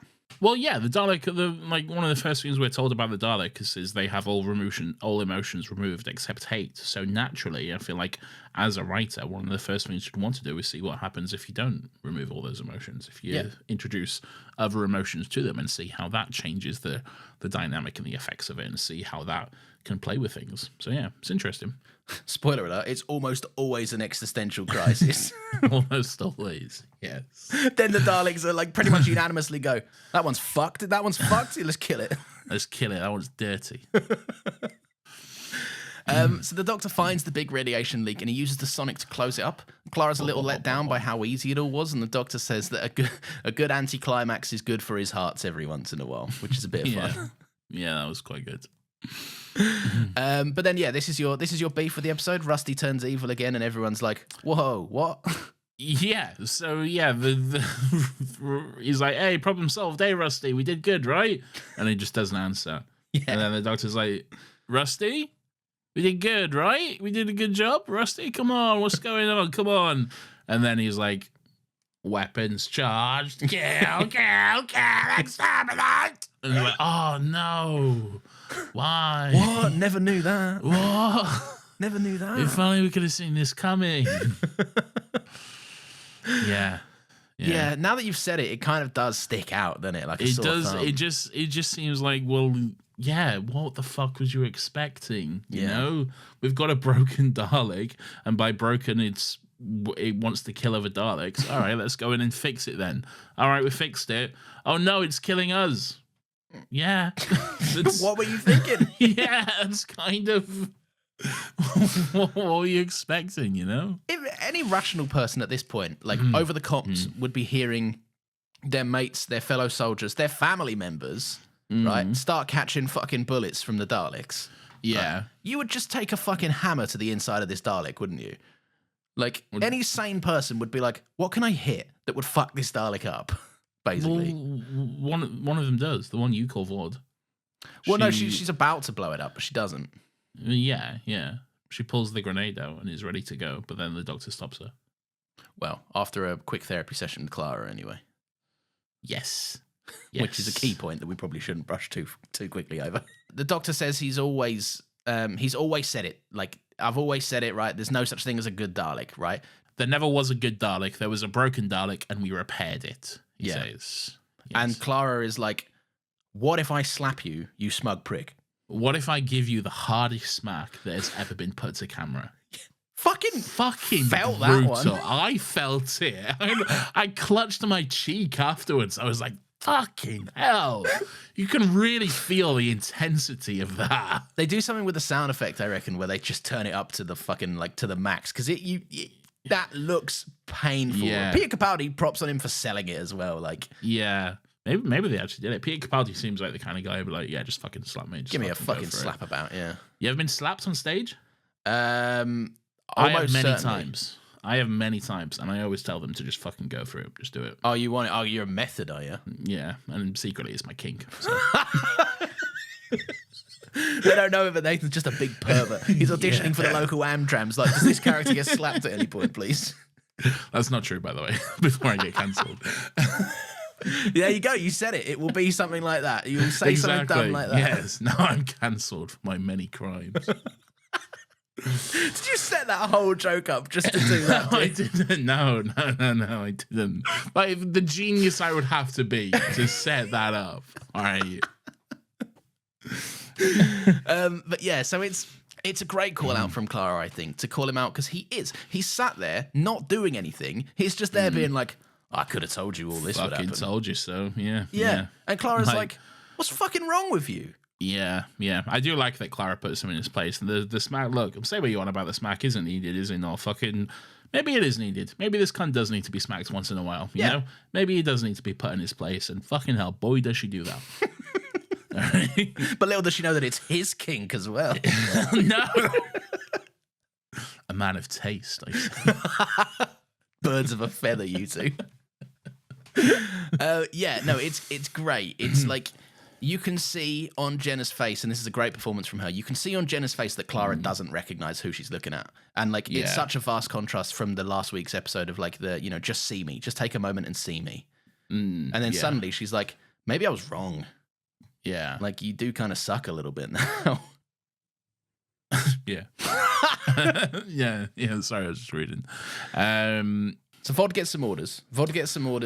From her uncle, and he's basically like, look, we're getting fucking dicked up here, right? We're getting done in a bad way. Does Uncle seem like a bit of a prick to you? Yeah, I think he's just unfortunately maybe got one of them faces. I think he's one of those guys, isn't he? I think I've definitely seen him in other stuff where he's typecast as a bit of a weird creep kind of guy. This guy would do absolute incredible performances as like an abusive husband or father. 100%. And I'm pretty sure he actually does. I'm pretty sure I've seen him in something which I want us to watch for Enough Happy Pod where he does that exact role. Oh, okay. He's got the face that is your mum's favorite ITV drama. Like, 100%. Yes. And the thing I want us to watch is a Channel 4 drama. Oh, really? Okay. Yeah. That's somehow even more British than ITV. Yeah. I don't even think he's the same bloke now that I think about it, but he looks like him. So he sums up, if you're not from the UK, this might be a bit difficult and alienating for you, right? But he has a very specific vibe that you would only see as a bit part in a small drama that only your mum's heard of. I'm not talking like your mum's heard of. You know the nameless ones that you see in the adverts for like ITV have got all these dramas and you're like, never heard of a single one of those. Yeah, but that's because you don't bother watching anything that isn't your usual shit, though. Like, you won't put on an ITV drama, but sometimes ITV dramas can be good. I'm sure they are. I mean, you showed me Broadchurch and I loved it, but it's rare they come across for me. I don't live at home where anyone plays live TV. Like, I just don't see them. Neither do I. I don't really watch live TV at all. But look, let's seek this man out. You gotta expand your horizons. All right, you can't just watch fucking, I don't know, whatever shit. You don't really watch TV though, do you? I don't watch a lot of TV because you're weird and racist against it. What? Hang on, no.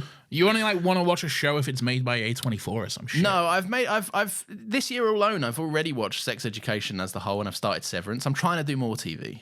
I'm watching Modern Family at the moment. You've seen that show about 8 times. All right. I'm rewatching Modern Family then. It's just amusing that you go like you need to broaden your horizons. Anyway, I'm watching this show I've seen 8 times before. Yes, there's nothing wrong with rewatching a sitcom. It's a comfort watch, isn't it? I need to have I need to have a constant sitcom in rotation, something that I can just throw on. You know? Do you have it like? Are you? What else am I gonna eat my dinner to? You know? Yeah, that's so. Those little moments are crucial. Like, well, I need something, don't I? Exactly. I can't just sit here and eat. What am I, a fucking animal? Do you ever have like a bit of telly on in the background at work? No, I can't do that. First of all, I work in a different room to my TV. Okay. Oh, that's true. Yeah. Yeah. Just have it on in the next room. You're like, oh, I heard that joke. That was funny. Yeah, and that would just be annoying. It would be. Yeah. Anyway, this is a short podcast. Yeah. Fucking hell. We need to. I don't know what's happened. We've fallen out of concise podcasts again. Yeah, we need to get back into shape. Yeah. All right, let's move on. All right. So anyway, yeah, this guy, the uncle is a bit of a prick. To answer your question. Yeah, he seems he just seems very, very quickly willing to give up his niece. You know. Yeah. He's like, hey, you got to kill this Dalek by any means necessary. Basically saying to kill yourself. All right. Yeah. He's basically saying to another way it's like Dalek. He does what 9 says. The iconic 9 catchphrase. The iconic 9 quotes. Kill yourself. Oh, we've stumbled onto something here. Do you reckon they regret putting that in just because of how much people associate that with 9? No, I think it's great. No, I think it's such great. A funny thing. And also, I think you're mostly just talking about our Discord server there. But no, I think a lot of Doctor Who fans love the kill yourself.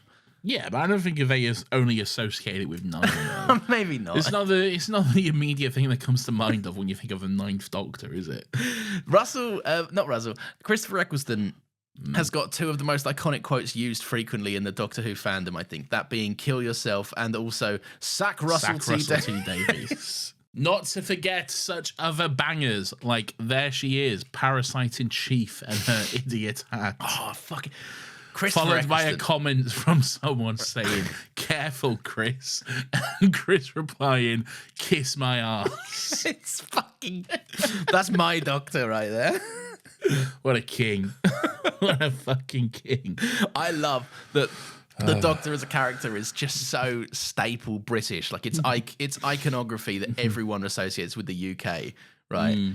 And he's just on Instagram like, the Queen sucks. He's right. He's fucking right, yeah. He is right. But yeah, so we don't see what Clara said to the Doctor. We kind of pick up on the end of their conversation. She said, is that the only thing we've really learned today? Yes. And the Doctor's like, I'm not going to respond so that we can do a big TV reveal in a minute. Yes. Yeah. We love a big TV reveal. We do. She jumps in between Vod and her little grenade thing or whatever she's about to explode. No, I'm trying to work out what she was throwing it at. Is it still the radiation leak bit? No, I think she was just going to pull it and then just... Oh, just fucking, just pull it, yeah. Kill yourself. Yeah, exactly, like 9 said. Like 9 said. Yeah. But yeah, so, and the Doctor tells her that a Dalek will always be a better soldier than her because it's literally better at killing. Like, it takes orders without question. The wars with Daleks never end because they're just better at it and you can't win this way, essentially. Yeah, 100%. Anyway, they're off. They're getting ready to do their thing. The Doctor, say, yeah, the Dalek must not be destroyed. We can do better. And then Vod, or whatever her name is, goes, are you out of your mind? And the Doctor says, no, I'm inside a Dalek. My literal king. He says, no, I'm inside a Dalek. I'm standing where I've never been. We cannot waste this chance. It won't come again. So there we go. We're off. Look, it's a good little return to form for the Doctor. We had this again last week where he ditched Clara, and then we see him make a big triumphant Doctor return. He's locked in. Yeah, he locks in. He literally has to lock in for a second. Clara has to slap him, and he goes, "Oh shit, yeah, hang on, one second." Yeah, let me lock in. I noticed it this time, and I was like, "Oh yeah, nice." I love it. It's good. It is a good song. It's a very, very good theme. So yeah, the Daleks Anyway, are more getting ready to Daleks are board. coming. Yeah, more Daleks are coming. They're like, hey, we'll go over there, I reckon. Yeah, because Rusty's like, "Go and fuck those guys up. They've got me in a box or whatever. I'm trapped." And he's like, "All right, we're on our way. We're on our way. Say less. Say less, King." Yes. So yeah, the Daleks are giving the head Dalek is giving a little speech to the troops. It's like, "Spare no humans," and I just thought to myself, Yeah. it's an odd thing to specify. When do the Daleks ever they walk in on stun mode? Well, sometimes they do. Sometimes they take prisoners. The whole reality bomb fiasco. Remember? Yeah, that? but they all knew that though. They were going in to test and I wouldn't say they spared those prisoners either. well, they did to For 5 minutes. Yeah, before they detonated in that weird CGI way. You know? Where everyone kind of Where just they all- fizzled. When everyone just looked awkwardly at the cameras, they just fizzled away. We don't know what the visual effects are going to do here. With just no reaction whatsoever, as they just weirdly faded away. Not even any of them going, "Oh no." Oh no! This hurts. Just like, what's going on? Reckon I'll just stand here. Reckon I'll just stand here awkwardly. Jackie's like, "What's going on?" She's like, "Just disintegrating, one second." Hang on. I'm just turning to dust or something. Just hold off a second. Good on you.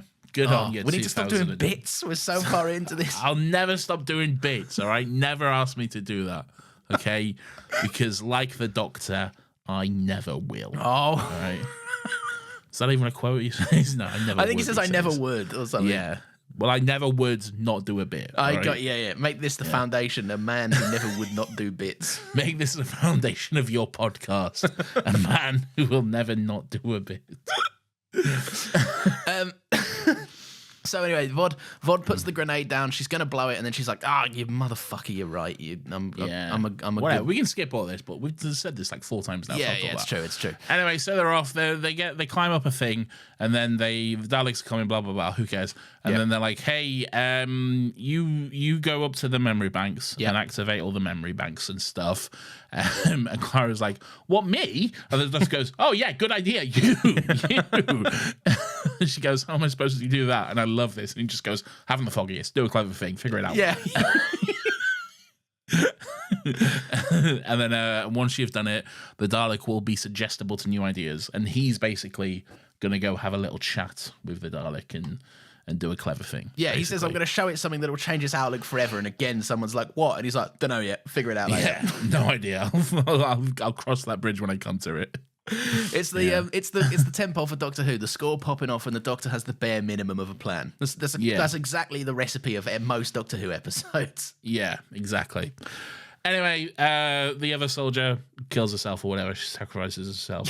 You're breezing over some of the nicest parts of this episode. It's whatever. Come on. I think it's good. I think it's a nice thing. Do a good thing. Do something good and name it after me. And even I like the way that even when the Doctor walks out the room, he like double takes back a couple of times. And I like to think this resonates with him. Like, Yes. I think Yes. he is a character that very much needed to see someone have some faith in him. And that I Maybe. think strikes a chord for 12. So he went back in time and he founded Carlisle, a town which Lawrence doesn't know exists.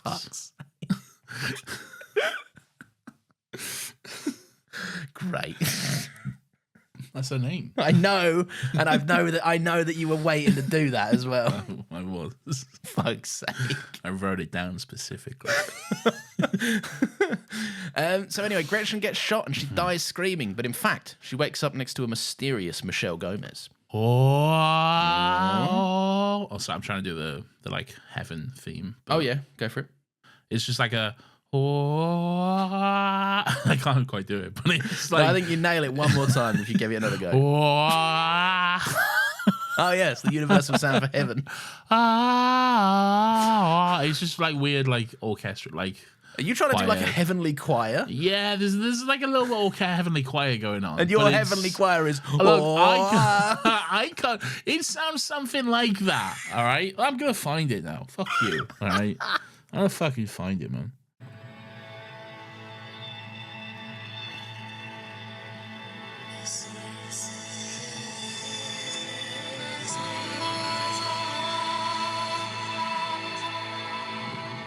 I will say, more similar than I was expecting.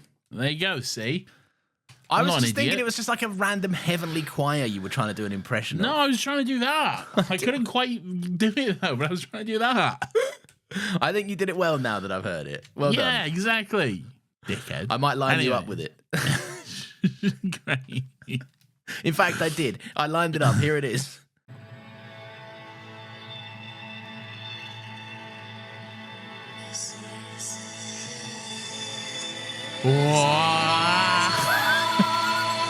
Bit of fun. But yeah, so anyway, yeah. Who is this mysterious character? Will we ever know? Yes, it's Missy. No, we're not sharing this. She's already said her name is Missy. Did we? Yeah, she said that last week. Oh, yeah, she did. Yes. Yes, Right. She's Missy, and she says, you're in heaven. Well done. Good job. Good job. Missy seems to be amassing us several characters that are dying in Doctor Who episodes in heaven. Yeah. Yeah. The characters aren't relevant. I'm trying to work out what she's doing. Is she building a little army? No, the characters aren't relevant. Oh. Yeah. Don't tell me that. I don't know. All right, well, maybe they are. Okay, oh, great, cool, nice. It's more so just the concept of heaven, really, which is the relevant see. part. Okay, all right. Yeah. Oh! Yeah, I know what this is. Yeah, don't worry about it. Anyway, bada bing, bada boom. Where are we? So the soldiers are fighting a war on the command ship with the Daleks. Who cares about them? They're fighting Daleks. It looks, I wanted to I'll bring this up very quickly because I'd say the Dalek getting blown to fuck looks good. It's a great cinematic sequence. It's all slow-mo and pretty and it looks nice. Great, well done, Ben Wheatley, director of High Rise or whatever. You did it again. You did it, and then people are wearing suits in High Rise. We've both seen it. Great, well done. All right, what else is going on? So the Doctor gets up and close and personal with Rusty, eye to eye. I've put down, this is a very, very good shot. I like this shot a lot. Ben Wheatley, again, director of High Rise. You did good here, right? I just love the Doctor standing like next to a Dalek and he's eclipsed by the size of it, right? You could probably, normally, Daleks are so small and squishy, you could probably give them a little boot. Like you could just kick them if they're out of their armor, yeah.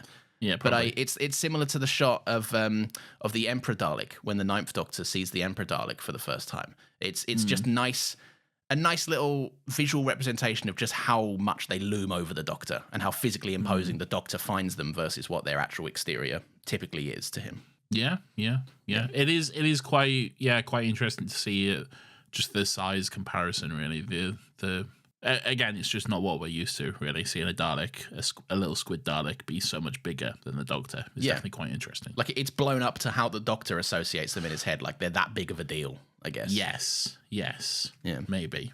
Anyway, well done, director of High Rise, Ben Wheatley. Well done, you've done it again. Where is your Oscar for that movie we haven't seen? Won't someone please retroactively give High Rise the Oscar? No. Maybe it's racist. Maybe it is racist. Should we watch High Rise? Consider that? No, I never will. You can. You can if you want. You probably will by this time, next week, knowing you. No, I'm not that interested. You're always watching a shit movie. I'm always watching good movies. No, you're like, I'll fucking watch fucking... I'm off to the races this year. Here's fucking something I've noticed as well. What? All right.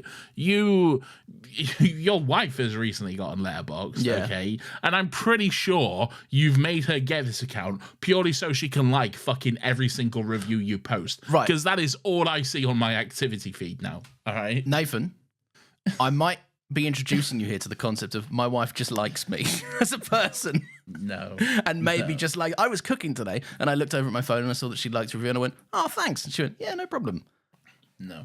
I don't sit there and go, give me your phone. Give me your phone so I can like my own reviews. That's what I think is going on. It's on Letterboxd. Do you think I feel insecure about no likes on Letterboxd? No one gets likes on Letterboxd. I do. I can pop it off, mate. Oh, yeah. Maybe you get the odd one every now and then and you think you're fucking king. I'm popping off, mate. All my reviews are popping off. I don't know if that's true. It is. Give me a review. I'll tell you if it's popping off. I don't know all your reviews. Well, then, Right, Clara finds the memory bank it's a different color or whatever, and she starts flicking them or something. Right, you're on your phone. Sorry, I was on Letterboxd. We'll all wait. We'll all wait for you to do that. No, it's fine. We're gone. Clara's clicking all the buttons and shit. She's like, have another memory, you prick. Oh yeah, they're like, maybe it's the light bulbs that are actually broken and not these things for memories or whatever. Yeah, it's the memories. They're like, it is the memories. Well done, we did it. Top of the class. Anyway, yeah, they switch on the memories and they're like, oh, here's a scene from Dalek. Here's a scene from when all the Daleks attacked the Valiant. Remember that? I do. Yeah. Whatever, it's fine, you know. I liked it. It's nice to see Dalek. It's nice that the episode pays homage, considering it stole most of its concepts from that episode. It is very similar to Dalek, as we've discovered. But hey, you know, why not? 2 good episodes of Doctor Who, I think. Where's the harm? Exactly. Yeah. Yeah. So yeah, the antibodies are closing in on Vod. The Daleks are closing in on the soldiers, and Clara's trying to just lock in on that star memory, that specific one, and she finally hits it. And then the threat's pretty much over. The antibodies resolve. Or like they reset themselves or something. Yes, yeah. Well, yeah, the antibodies... Yeah, well, you get Phantom Menace, who gives a fuck? They fucked off. The memory then goes to the Dalek. Yeah. And the Dalek then has the memory again, and it's like beautiful. But then the Doctor does a thing as well. He then plugs himself into the Dalek's memories as well. Or into the Dalek's brain. So he can like... So he can see into the Dalek, but the Dalek can also see into him. Because the Doctor has this idea that if the Doctor basically sees into him, the Dalek will see what he sees and will see stuff the way he sees it. And from the Doctor's point of view, that's good, because the Dalek will then see good and beauty and life saved and all this kind of stuff. And he thinks this is going to be great because the Dalek will see beauty in everything that I see. Doesn't quite get a plan. No, because the humbling of the century arrives. The immediate humbling of the century, because the Dalek looks into the Doctor and all it sees is hatred. It sees hatred of the Daleks, and he's like, yeah, I could fucking use that. I think, actually. And that's the driving motivator. That's what it uses. Like, yeah, and it does. And it uses the Doctor's hatred and the Doctor's rage and the Doctor's anger against the Daleks to fuel itself to destroy the Daleks. And the Doctor's like, oh, that's... Look, I won the day, but I won, but at what cost? Yeah, this sucks for me. This is not something I needed to know about myself. I mean, at one point he even says like they say, so like, oh, you've won, you're victorious or whatever, and he's like, this isn't victory. You looked inside of me and saw hatred. That's not victory. Yeah, you know? There was a part of me. I haven't seen this episode. I've never seen this episode before. I think you have. I don't think I have. All right. Please do tell me how you would know more than me, though. I don't. Honestly, I have no idea, to be honest. I'm just whatever. No, but I there was a part of me that was initially really worried. The whole like the entire episode you've been doing the whole "Am I a good man?" You know, like this is. I was very worried for a second that the Doctor was going to do something of like, look inside of me, and it'll be revealed that I am a good man and I've saved the day again because I'm the Doctor that can do no wrong. And when that Dalek says, I see hatred, I went, oh, let's go, boys. We're cooking with gas now. It's a very good moment. It's very interesting. And to just see the look on the Doctor's face drop at that moment as well. It's quite... It's almost like I knew that was there, but I was really hoping you wouldn't see that. Yeah. It's really interesting. Yeah. And it is... And again, this is not necessarily anything new to Doctor Who, because this kind of stuff has been explored before, but if you're able to do it in a new and interesting way like this does, I think that's perfectly fine, because I do think this finds like a fresh and really interesting twist on it with the whole good man angle and that sort of thing, because I do like that quite a lot. Yeah, I think it's different from Dalek as well. Like, it distinguishes itself enough where like the Doctor is more self-assured. He's like, I'm a good bloke. Whereas Ninth Doctor is straight up like, give me the fucking biggest gun you've got. I'll blow this Dalek out the fucking sky. I mean, there's a moment in Dalek where the Dalek says to the Doctor, you would make a good Dalek. Yeah. Okay? And this episode ends with the Dalek saying to the Doctor, you are a good Dalek. Yeah. Before it walks off with its little sass walk or whatever. This episode ends essentially with the 12th Doctor realizing he's got to redo 8 seasons worth of growth. He's like, oh, fuck, I need to catch up. I just think it's interesting. I really like where he leaves off because again, it is that point of we won, but at what cost? Like like the day is saved. Everyone's fine. A lot of people died, but fuck them. Like we're all good and stuff. The main ones are safe. The Daleks have been destroyed. But yeah, the Doctor's just got this like fucking, I don't know, this this crisis of conscience that he now has to deal with, I guess. Yeah, which I think he needed because again, Clara was right to put him in his place earlier. He was smug. He was walking around like he was Billy Big Bollocks and he thought he knew everything. And he's been essentially corrected on that. Anyway, they're out of the Dalek. They come out of the Dalek and they're all normal size again. They've been de-shrinked or whatever you'd call it. Biggened. Yeah. They've had the big ray. Yeah, they've used the bigger ray. How did that happen? Don't worry about it. They just de-shrink. Yeah, but how?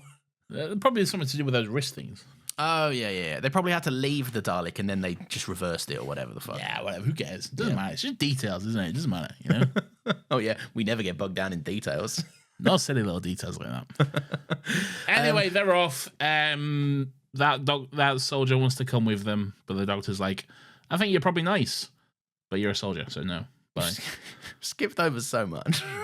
What have I skipped over? All of the this is the part of the episode where we get the I'm not a Dalek, you're a good Dalek or whatever. Did we not just literally talk about that? No, we did, but I thought we'd go into it a little bit deeper. What? Oh, okay.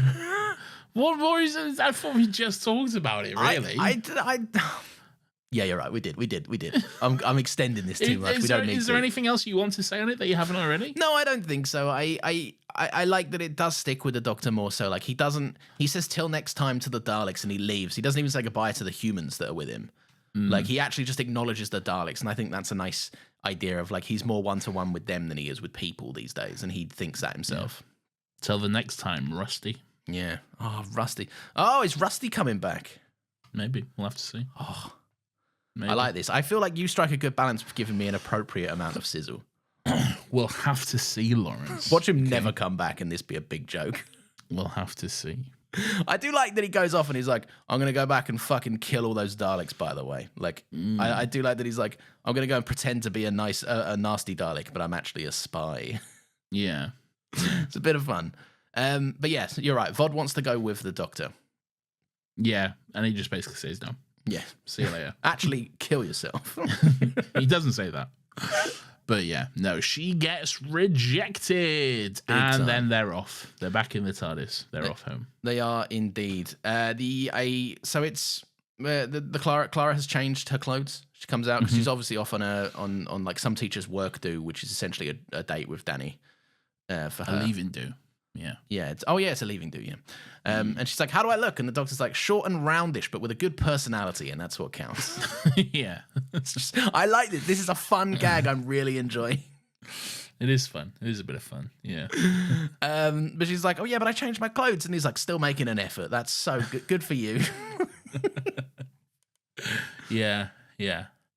Then she says, she's just about to leave, and she basically says, answering his question from earlier, she doesn't know whether or not he's a good man, but she thinks he tries to be, and that's what matters. Yeah, and he's like, really? I need to pay you, and she's like, yeah, you couldn't afford me, mate. Probably couldn't. Yeah, really. Which is, look, it's lovely, right? It's a great. I'm really enjoying the dynamic of 12 and Clara here. Really, really am. Yeah, me too. Nice. Anyway, the episode ends quickly with Danny bumping into Clara because she's 30 seconds after she just left into that cupboard or whatever. And he's like, would you really have a drink with me? And she's like, yeah. And he's like, oh, because I thought you might have a rule against soldiers. And she's like, under her breath, she's like, that's not me. That's the Doctor. She also had an awkward moment about the fact that her clothes had changed as well. Oh, yes. Yeah. Starting the ongoing saga of the many lies, she will tell Danny Pink. Oh, but somehow it's still Danny Pink that's the man that's in the wrong? Yes. All right. Well, I look forward to seeing it. I think you might agree with me. Okay? All right. I think you might agree with me. Okay. All right. It's time for this. Weirdo of the Week.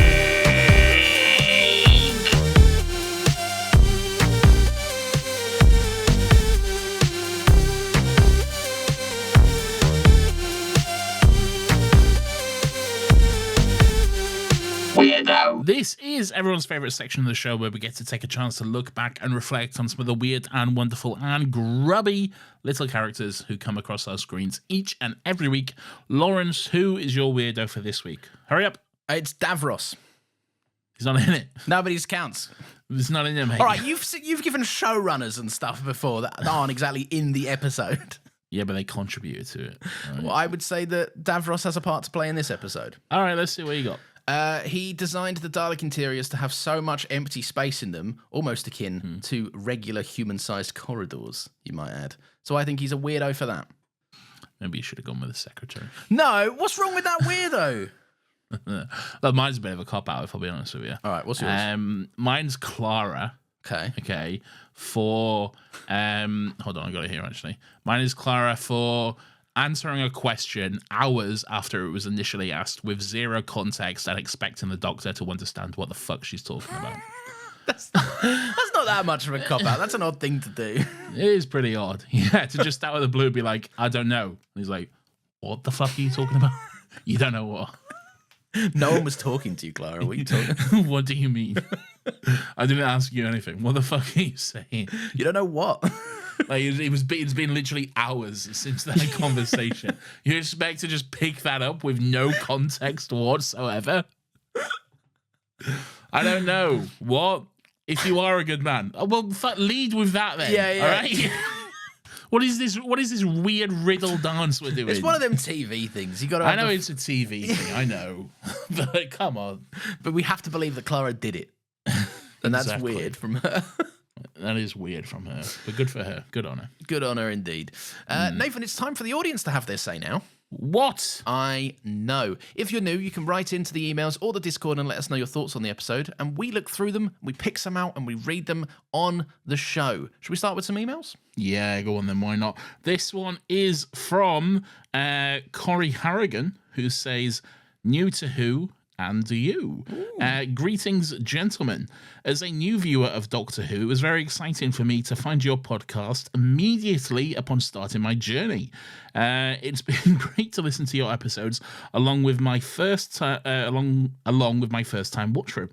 I've definitely been binging, and there have been times where I'm listening to a couple of episodes a day, so maybe what I'm about to say is tainted by my extreme listening, but I've just got to point something out. I can't tell if it's because I'm an American and just don't get your humor, but why is Nathan so mean to Lawrence? I get the impression that you're really good friends, but I feel like I often agree with points and comments that Lawrence makes, only to seconds later feel like I'm being shot down by proxy via Nathan. Am I too a stupid cunt? Be nice to each other. I don't get it, please. Are British people just always this mean to each other and I'm being culturally ignorant? Perhaps.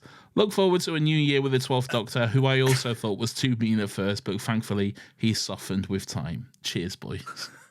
Do you want to take it? Well, I'll let you go first, actually. Look, we're best friends, all right? We're best friends. We get this a lot. Also, Yes. if it stopped happening, the show would feel a lot drier than it does. Yes, look, I'll be honest, it's mostly a bit, okay? It's mostly a bit. Also, that is British culture. British people show love through Yes. being nasty to one another. I feel like, yeah, particularly for... We're not this at all, but particularly for, like, lads, you know? Yeah. Like, banterous, like, you know, lads. Yes, I'm going through a hard time. So's your mum. Yeah. No, we're not like that at all, really. We do make so many comments about each other's mums, but that's off We air. do, yes. I don't know. We've just always had that kind of relationship, really. And I feel like on the podcast, it's kind of just evolved into, I don't know, Lawrence likes to put himself across as the little victim. And No, I don't know if that's true. And doesn't like to banter as much on air. But trust me, he gives as good as he gets. All right? I don't know if it's always as good as I get. I think it is. You've said some horrendous stuff to me. Oh, in the but past. yeah. That's funny, though. It's funny when I do it. It's bullying when you do it. Okay, great. Those are the rules. I do think it's funny that something we've never really considered as well. Like people that do agree with my opinions, when you shoot them down, when you shoot me down, you are by proxy shooting them down as well. Well, look, I can't help it if they have dog shit takes. All right. All right, if they're bad enough to agree with your dog shit takes, then that's on them. Look, all right, fair play. What I will say though, as a quick disclaimer, I've recorded 300 episodes of podcasts with this man. I would just stop if I didn't like it. It's true. Yeah, he's in no way has he been forced into it. I think it's so funny whenever we get people writing and say stuff. Some people do write in with like genuine concern for you as well. Like, are you okay? No, I just keep showing up every week. Twice a week for like 2 years. I'm just like, I love it.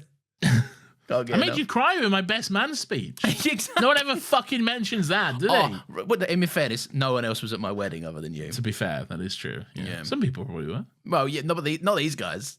Maybe some. No one who's writing in saying, why am I so mean is. That's a fun little tidbit for everyone. Nathan's best man speech, famously the part where you get to rinse the shit out of the groom. He was aggressively nice and made me cry within the first 5 seconds. I don't think I'd said one mean joke about you in the best man I think the only thing you said that could have been perceived as negative was also against you, because you made fun of this podcast. No, I did say, there was a joke about you not having a real job. Yeah. But I think that was probably the meanest it ever got. That's the tamest thing you've ever said to me. Which, yeah, I have said some truly horrendous stuff to you. Will you get cooked in the Discord as well this week for being nasty to me as well? Everyone in the Discord is saying, like, apparently last week I told you to kill yourself like 12 times or something. Did you? Apparently, I don't remember it at all. But apparently they're like, oh, Nathan told him to kill himself too many times this week. That's fine. I'm still here, guys. It's fine. Yeah, he's fine. He's fine. Get over it. He's fine. All right. It's our thing. Just tell them you're fine, Lauren. I'm fine, everyone. Okay. Sometimes I will say, and this is not necessarily directed at anyone that writes in, all right, but that sometimes we have conversations you don't hear. It's okay. Yeah. We don't record everything we ever say to one another. Yeah. Well, Lawrence doesn't. Okay. No. Nathan's just wired up like fucking Reagan. I'm Bill Nixon. Oh, Nixon, fuck. Come on, man. You can't be mean, otherwise you'll disprove everything we've just said. Shut up, you cunt. Kill yourself. It's fucking Ari on Discord writes, with a little picture attached of the shrink little capsule they all get in. If this were in an episode of Torchwood, one of these fuckers would have exploded for sure. I wholeheartedly agree. Yes, most likely it would have, and it would have been going in someene's arse. Probably. Yeah. You've got to take this shrink pill. Oh, like, where's it go? Oh, it's like a suppository up your bum. Yeah. Yeah. And then they all go up an alien's bum. Then it just like, and something goes wrong, and they all just go. It'd be like that scene from The Boys, you know? Yeah, it 100% would be. Yeah. It's like the only way you can activate your shrink ray is by orgasming or something. Oh God, yeah. And then they all shoot themselves in the head or whatever. That's what they always do. Yeah. Did we get any other emails? Yes, we did, but I didn't have it because I was checking a text. Sorry. This is from Jack Hayes, who says, hello, Nathan and Lawrence. Just wanted to say hello. This is my first time emailing into the show because I have finally just got up to the latest episode, being Deep Breath. P.S. An absolute banger. Hey. I started listening about a year ago when driving into what was my new job at the time.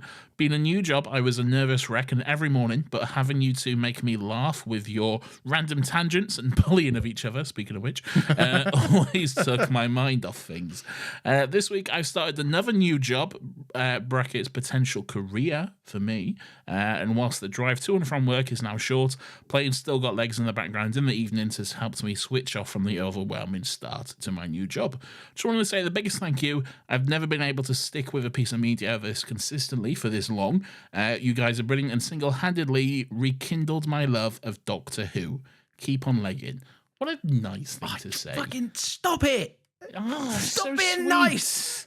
I love that. If we can help people refine their love of this magical, weird, and silly little show, which I also love, then as far as I'm concerned, I'm doing my job correctly, and I deserve to be paid for that job.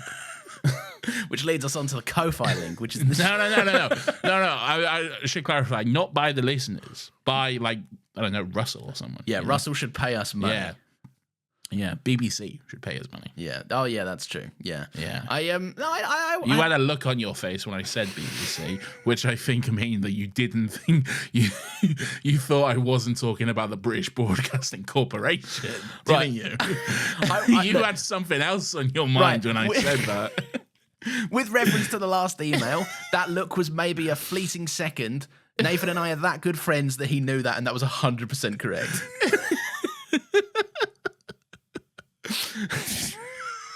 Great. Oh, God. Moving on.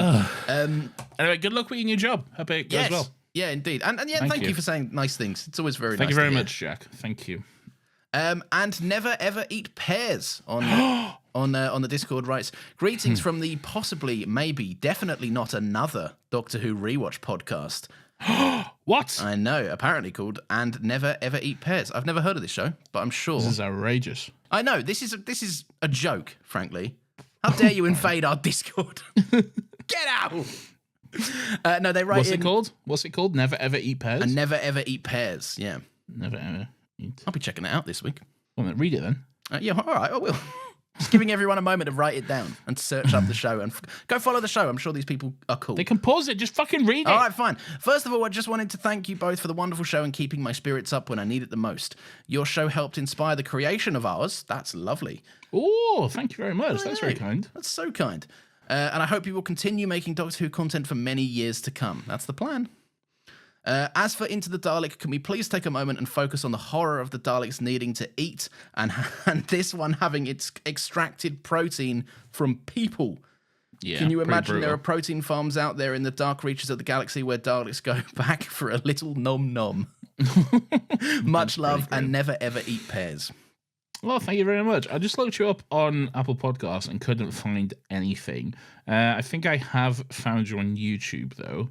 But yeah, drop a link in the self-promotion bit in the server. We'll fucking check it out. Yeah, we've got a self-promo channel. Drop your link in there. I'm sure other people want to check it out. The one thing I know about Doctor Who, people that enjoy content about Doctor Who, is they will listen to every single morsel of Doctor Who content out there. They will. They'll check it out. So fucking rinse that for all you can, mate. Yeah, definitely. Yeah, I'll check out the show. Thanks for writing in, and we're so glad to hear that our podcast inspired yours. That's really, really cool. Absolutely. I love hearing that. That's beautiful. Indeed. Nathan, another email, if you would. Bloody got one for you. This is from someone who says, love you guys, but please do not dox me. Okay. Hey up, lads. First things first, Nathan, please do not read out my name. As lovely as a community as you guys have cultivated, it has now reached the point where statistics dictate that we have at least 2 or 3 Joe Goldberg wannabes kicking about, and I get stalked enough. Now, Lawrence, who is Joe Goldberg? Do you know Penn Badgley? No. He's in the show You. He's the main character of You. You know the hat guy. Am I a show? No, fuck's sake. That joke is so boring. It took me a minute to even think you would make it. I was doing a silly bit. I know the show You. Yeah, he's the main guy from You. Big stalker, basically. Okay. He's a stalker. Yeah, big stalker. Okay. Well, there we go. That answers that. Now, onto the email proper. This is my first time writing in, but I've been following both this and Another Happy Pod ever since season 4. I love both podcasts, the only podcasts in the world, and you two have been a genuinely light during a rough few months, and for that, I sincerely thank you. This would be the point where I should probably offer you money for the hours of free content, but I can't. Instead, I have attached some shoddy fan art I did of the two of you based on your AHP logo, and I'm sure you'll agree it's worth its weight in gold, which, considering it's a PNG and weighs nothing, is somewhere in the ballpark of £0. Still in payday, am I right? Some brief thoughts on Into the Dalek. Sucks. Every character acts like a sociopath for no real reason, and the central conceit of the story is dumb. Why does it take until it's too late for anyone to realize that fixing the Dalek, whose defects are the sole reason it isn't evil, will make it evil? It's season 1's Dalek, but worse, and a lazy setup for what is genuinely a good arc for 12. My weirdo is Uncle Whatever, who, seconds after saying they no longer need doctors, reveals that they actually do need a doctor and have for a while. Good thing that's literally his name, eh, Uncle? Otherwise, your stupid idea of doing surgery on a Dalek would have never come to fruition. Final thoughts. I genuinely adore this podcast. It gets me through the week, and it has done for my several mental illnesses than professional help. It has done more for my several mental illnesses than professional help ever could. And while I understand that's probably a lot of pressure, I thank you regardless. With love, fellas. Sorry, brackets. Sorry for the art quality. Have to say, doubt Bill Nye is going to give me any touching eulogies in the future. Have fun guessing who's who. Have you seen this artwork? I've just pulled this up.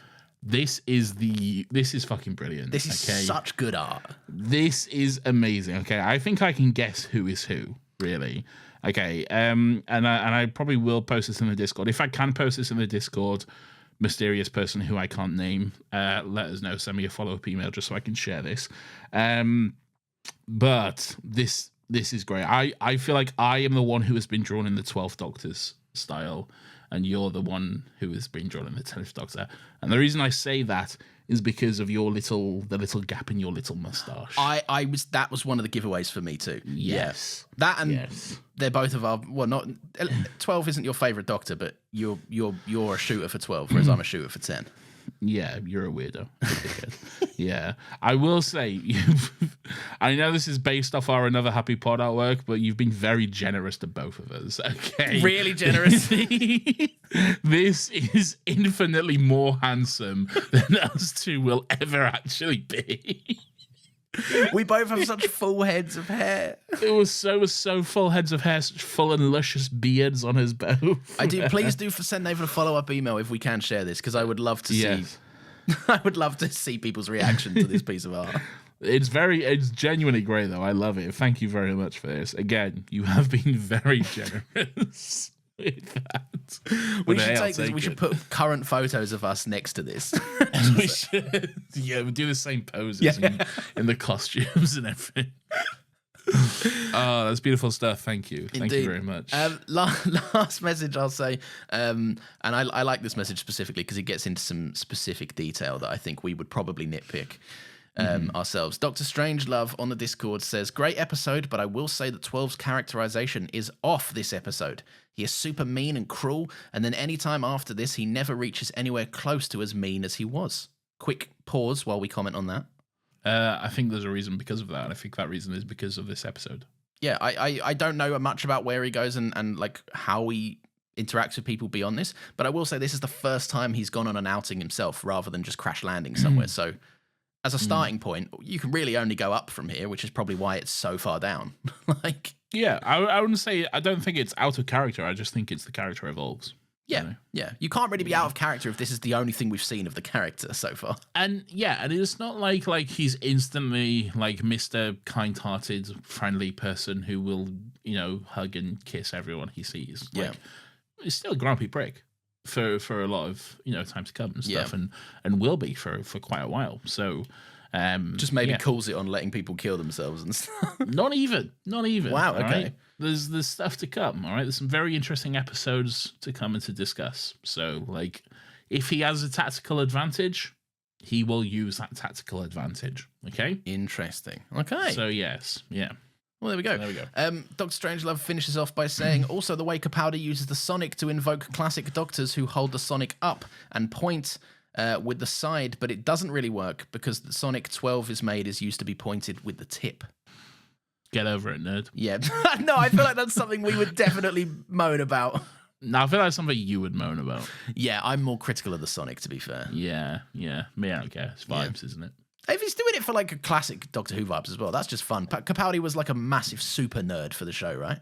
Yeah, he was. He loved it. Yeah, so good on him. Anyway, that's it for Still Got Thoughts. Thank you, everyone, for writing in. That's very, very fun of you. Thank you. Thank you indeed. Now, thank you very, very much for listening. If you've enjoyed the show, you can leave us a little 5-star review. That would be fan-bloody-tastic, in the words of the 9th Doctor. You can also follow us on Twitter, Blue Sky, Instagram, and TikTok, all at StillGotLegsPod. And if you're American, you're going to want to bloody follow that Instagram. Yeah. Let me tell you. Yeah. You want to have access to the TikTok soon. has that officially ticked over? I think it's the 19th. The ban goes into place. Fucking hell. What are TikTok going to do? That's a massive chunk of their fucking ads gone out the window. Fuck all. Nothing they can do. Fuck me. Nuts that the government has that power. Insane. Yeah. Why? What's the problem with TikTok? They say it's for privacy and security, but it's not. It's just because it's Chinese.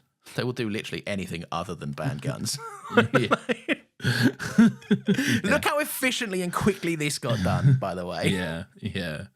Well, they haven't had TikTok for 200 years, and it wasn't built into their constitution. But yes, I got your point. Bunch of babies. Bunch of... I want a gun because he's got a gun. You're all Lawrence, fucking idiots. Lawrence, that's not... Sorry. Come on. If you have a gun and you're American, you're cool. Yeah, you're the cool one. You're the exception to the rule. Yeah. No, it's a layered conversation. I know there's nuance. Sure. Yeah. If you do want to share your thoughts on each episode, the link to join the Discord is in the show notes, or you can email us at stillgotlegspodcast@gmail.com. And we also have some big thank yous to make. To me, first of all, for hosting the show. Well done. Thank you, Nathan, for hosting the show. Thank you. You're welcome. Do I get one from you? No. No. There it is. Thank you to Nina for managing the short form content, as well as marshalling the Discord along with Melina and also the main man, Pierce. Good on you and all. to me as well. And I do some mod work. Yeah, but we don't thank ourselves, do we? No, but I deserve a thank you, I think. And to me for making all the graphics. Yeah, all right. Yeah, I will give you that. You do a lot of the admin for this, so. Yeah, and to me for someone else. I post the TikToks that Nina makes. Do I get a thank you for that? You do add the subtitles. I do. I do add the subtitles because I paid for that thing. By putting them through an app. You don't do it yourself. You just get a fucking app to generate them. Listen, you work smarter, not harder, right? The result is the same. And then you upload one to TikTok every 6 days. I've been doing better. You must have noticed I've been doing a bit better. You have been doing better. Because I got told off. You didn't get told off. No, I got worse than a telling off. I got you saying, look, man, do you want me to do it? I asked you a genuine question, and I very specifically said, look, I'm genuinely not trying to be a dick here, because I know how you get. No, I know, but I appreciated it, but you have to understand, that was a moment for me where I went, wake up, Lawrence. What are you doing? Oh, good. I'm glad. If you do feel so inclined as well, we have a Ko-Fi link. If you do fancy helping us out with the running of both the shows that we do, that would be fantastic. But there's zero pressure to do so. These episodes will be available for free and forever. Fun now. No, we're not paywalling this. Speaking of both the shows that we do, Nathan, we have another podcast, don't we? We certainly bloody do, and it is back for 2025 with a vengeance. And by that, I mean it's got a new look or whatever, and it's fine. It's another happy pod. It's our pop culture show where every week we watch and discuss something in the realm of pop culture, movie, TV show, video game, all that kind of shit. This week and for the next couple of weeks, we're going to be discussing the Star Wars prequels. So recently on Friday, we discussed The Phantom Menace, which you can check out now. And then coming later this week, obviously, our discussion on Attack of the Clones. So stay tuned for all that fun. Indeed. It's going to be a good old time. Oh, I did a cough. And Nathan's farting. No, he's farting, everyone. Thank you very much for listening. We will see you next week. Stay beautiful, stay loving, Doctor Who, stay something else. And Nathan, what would you like to say?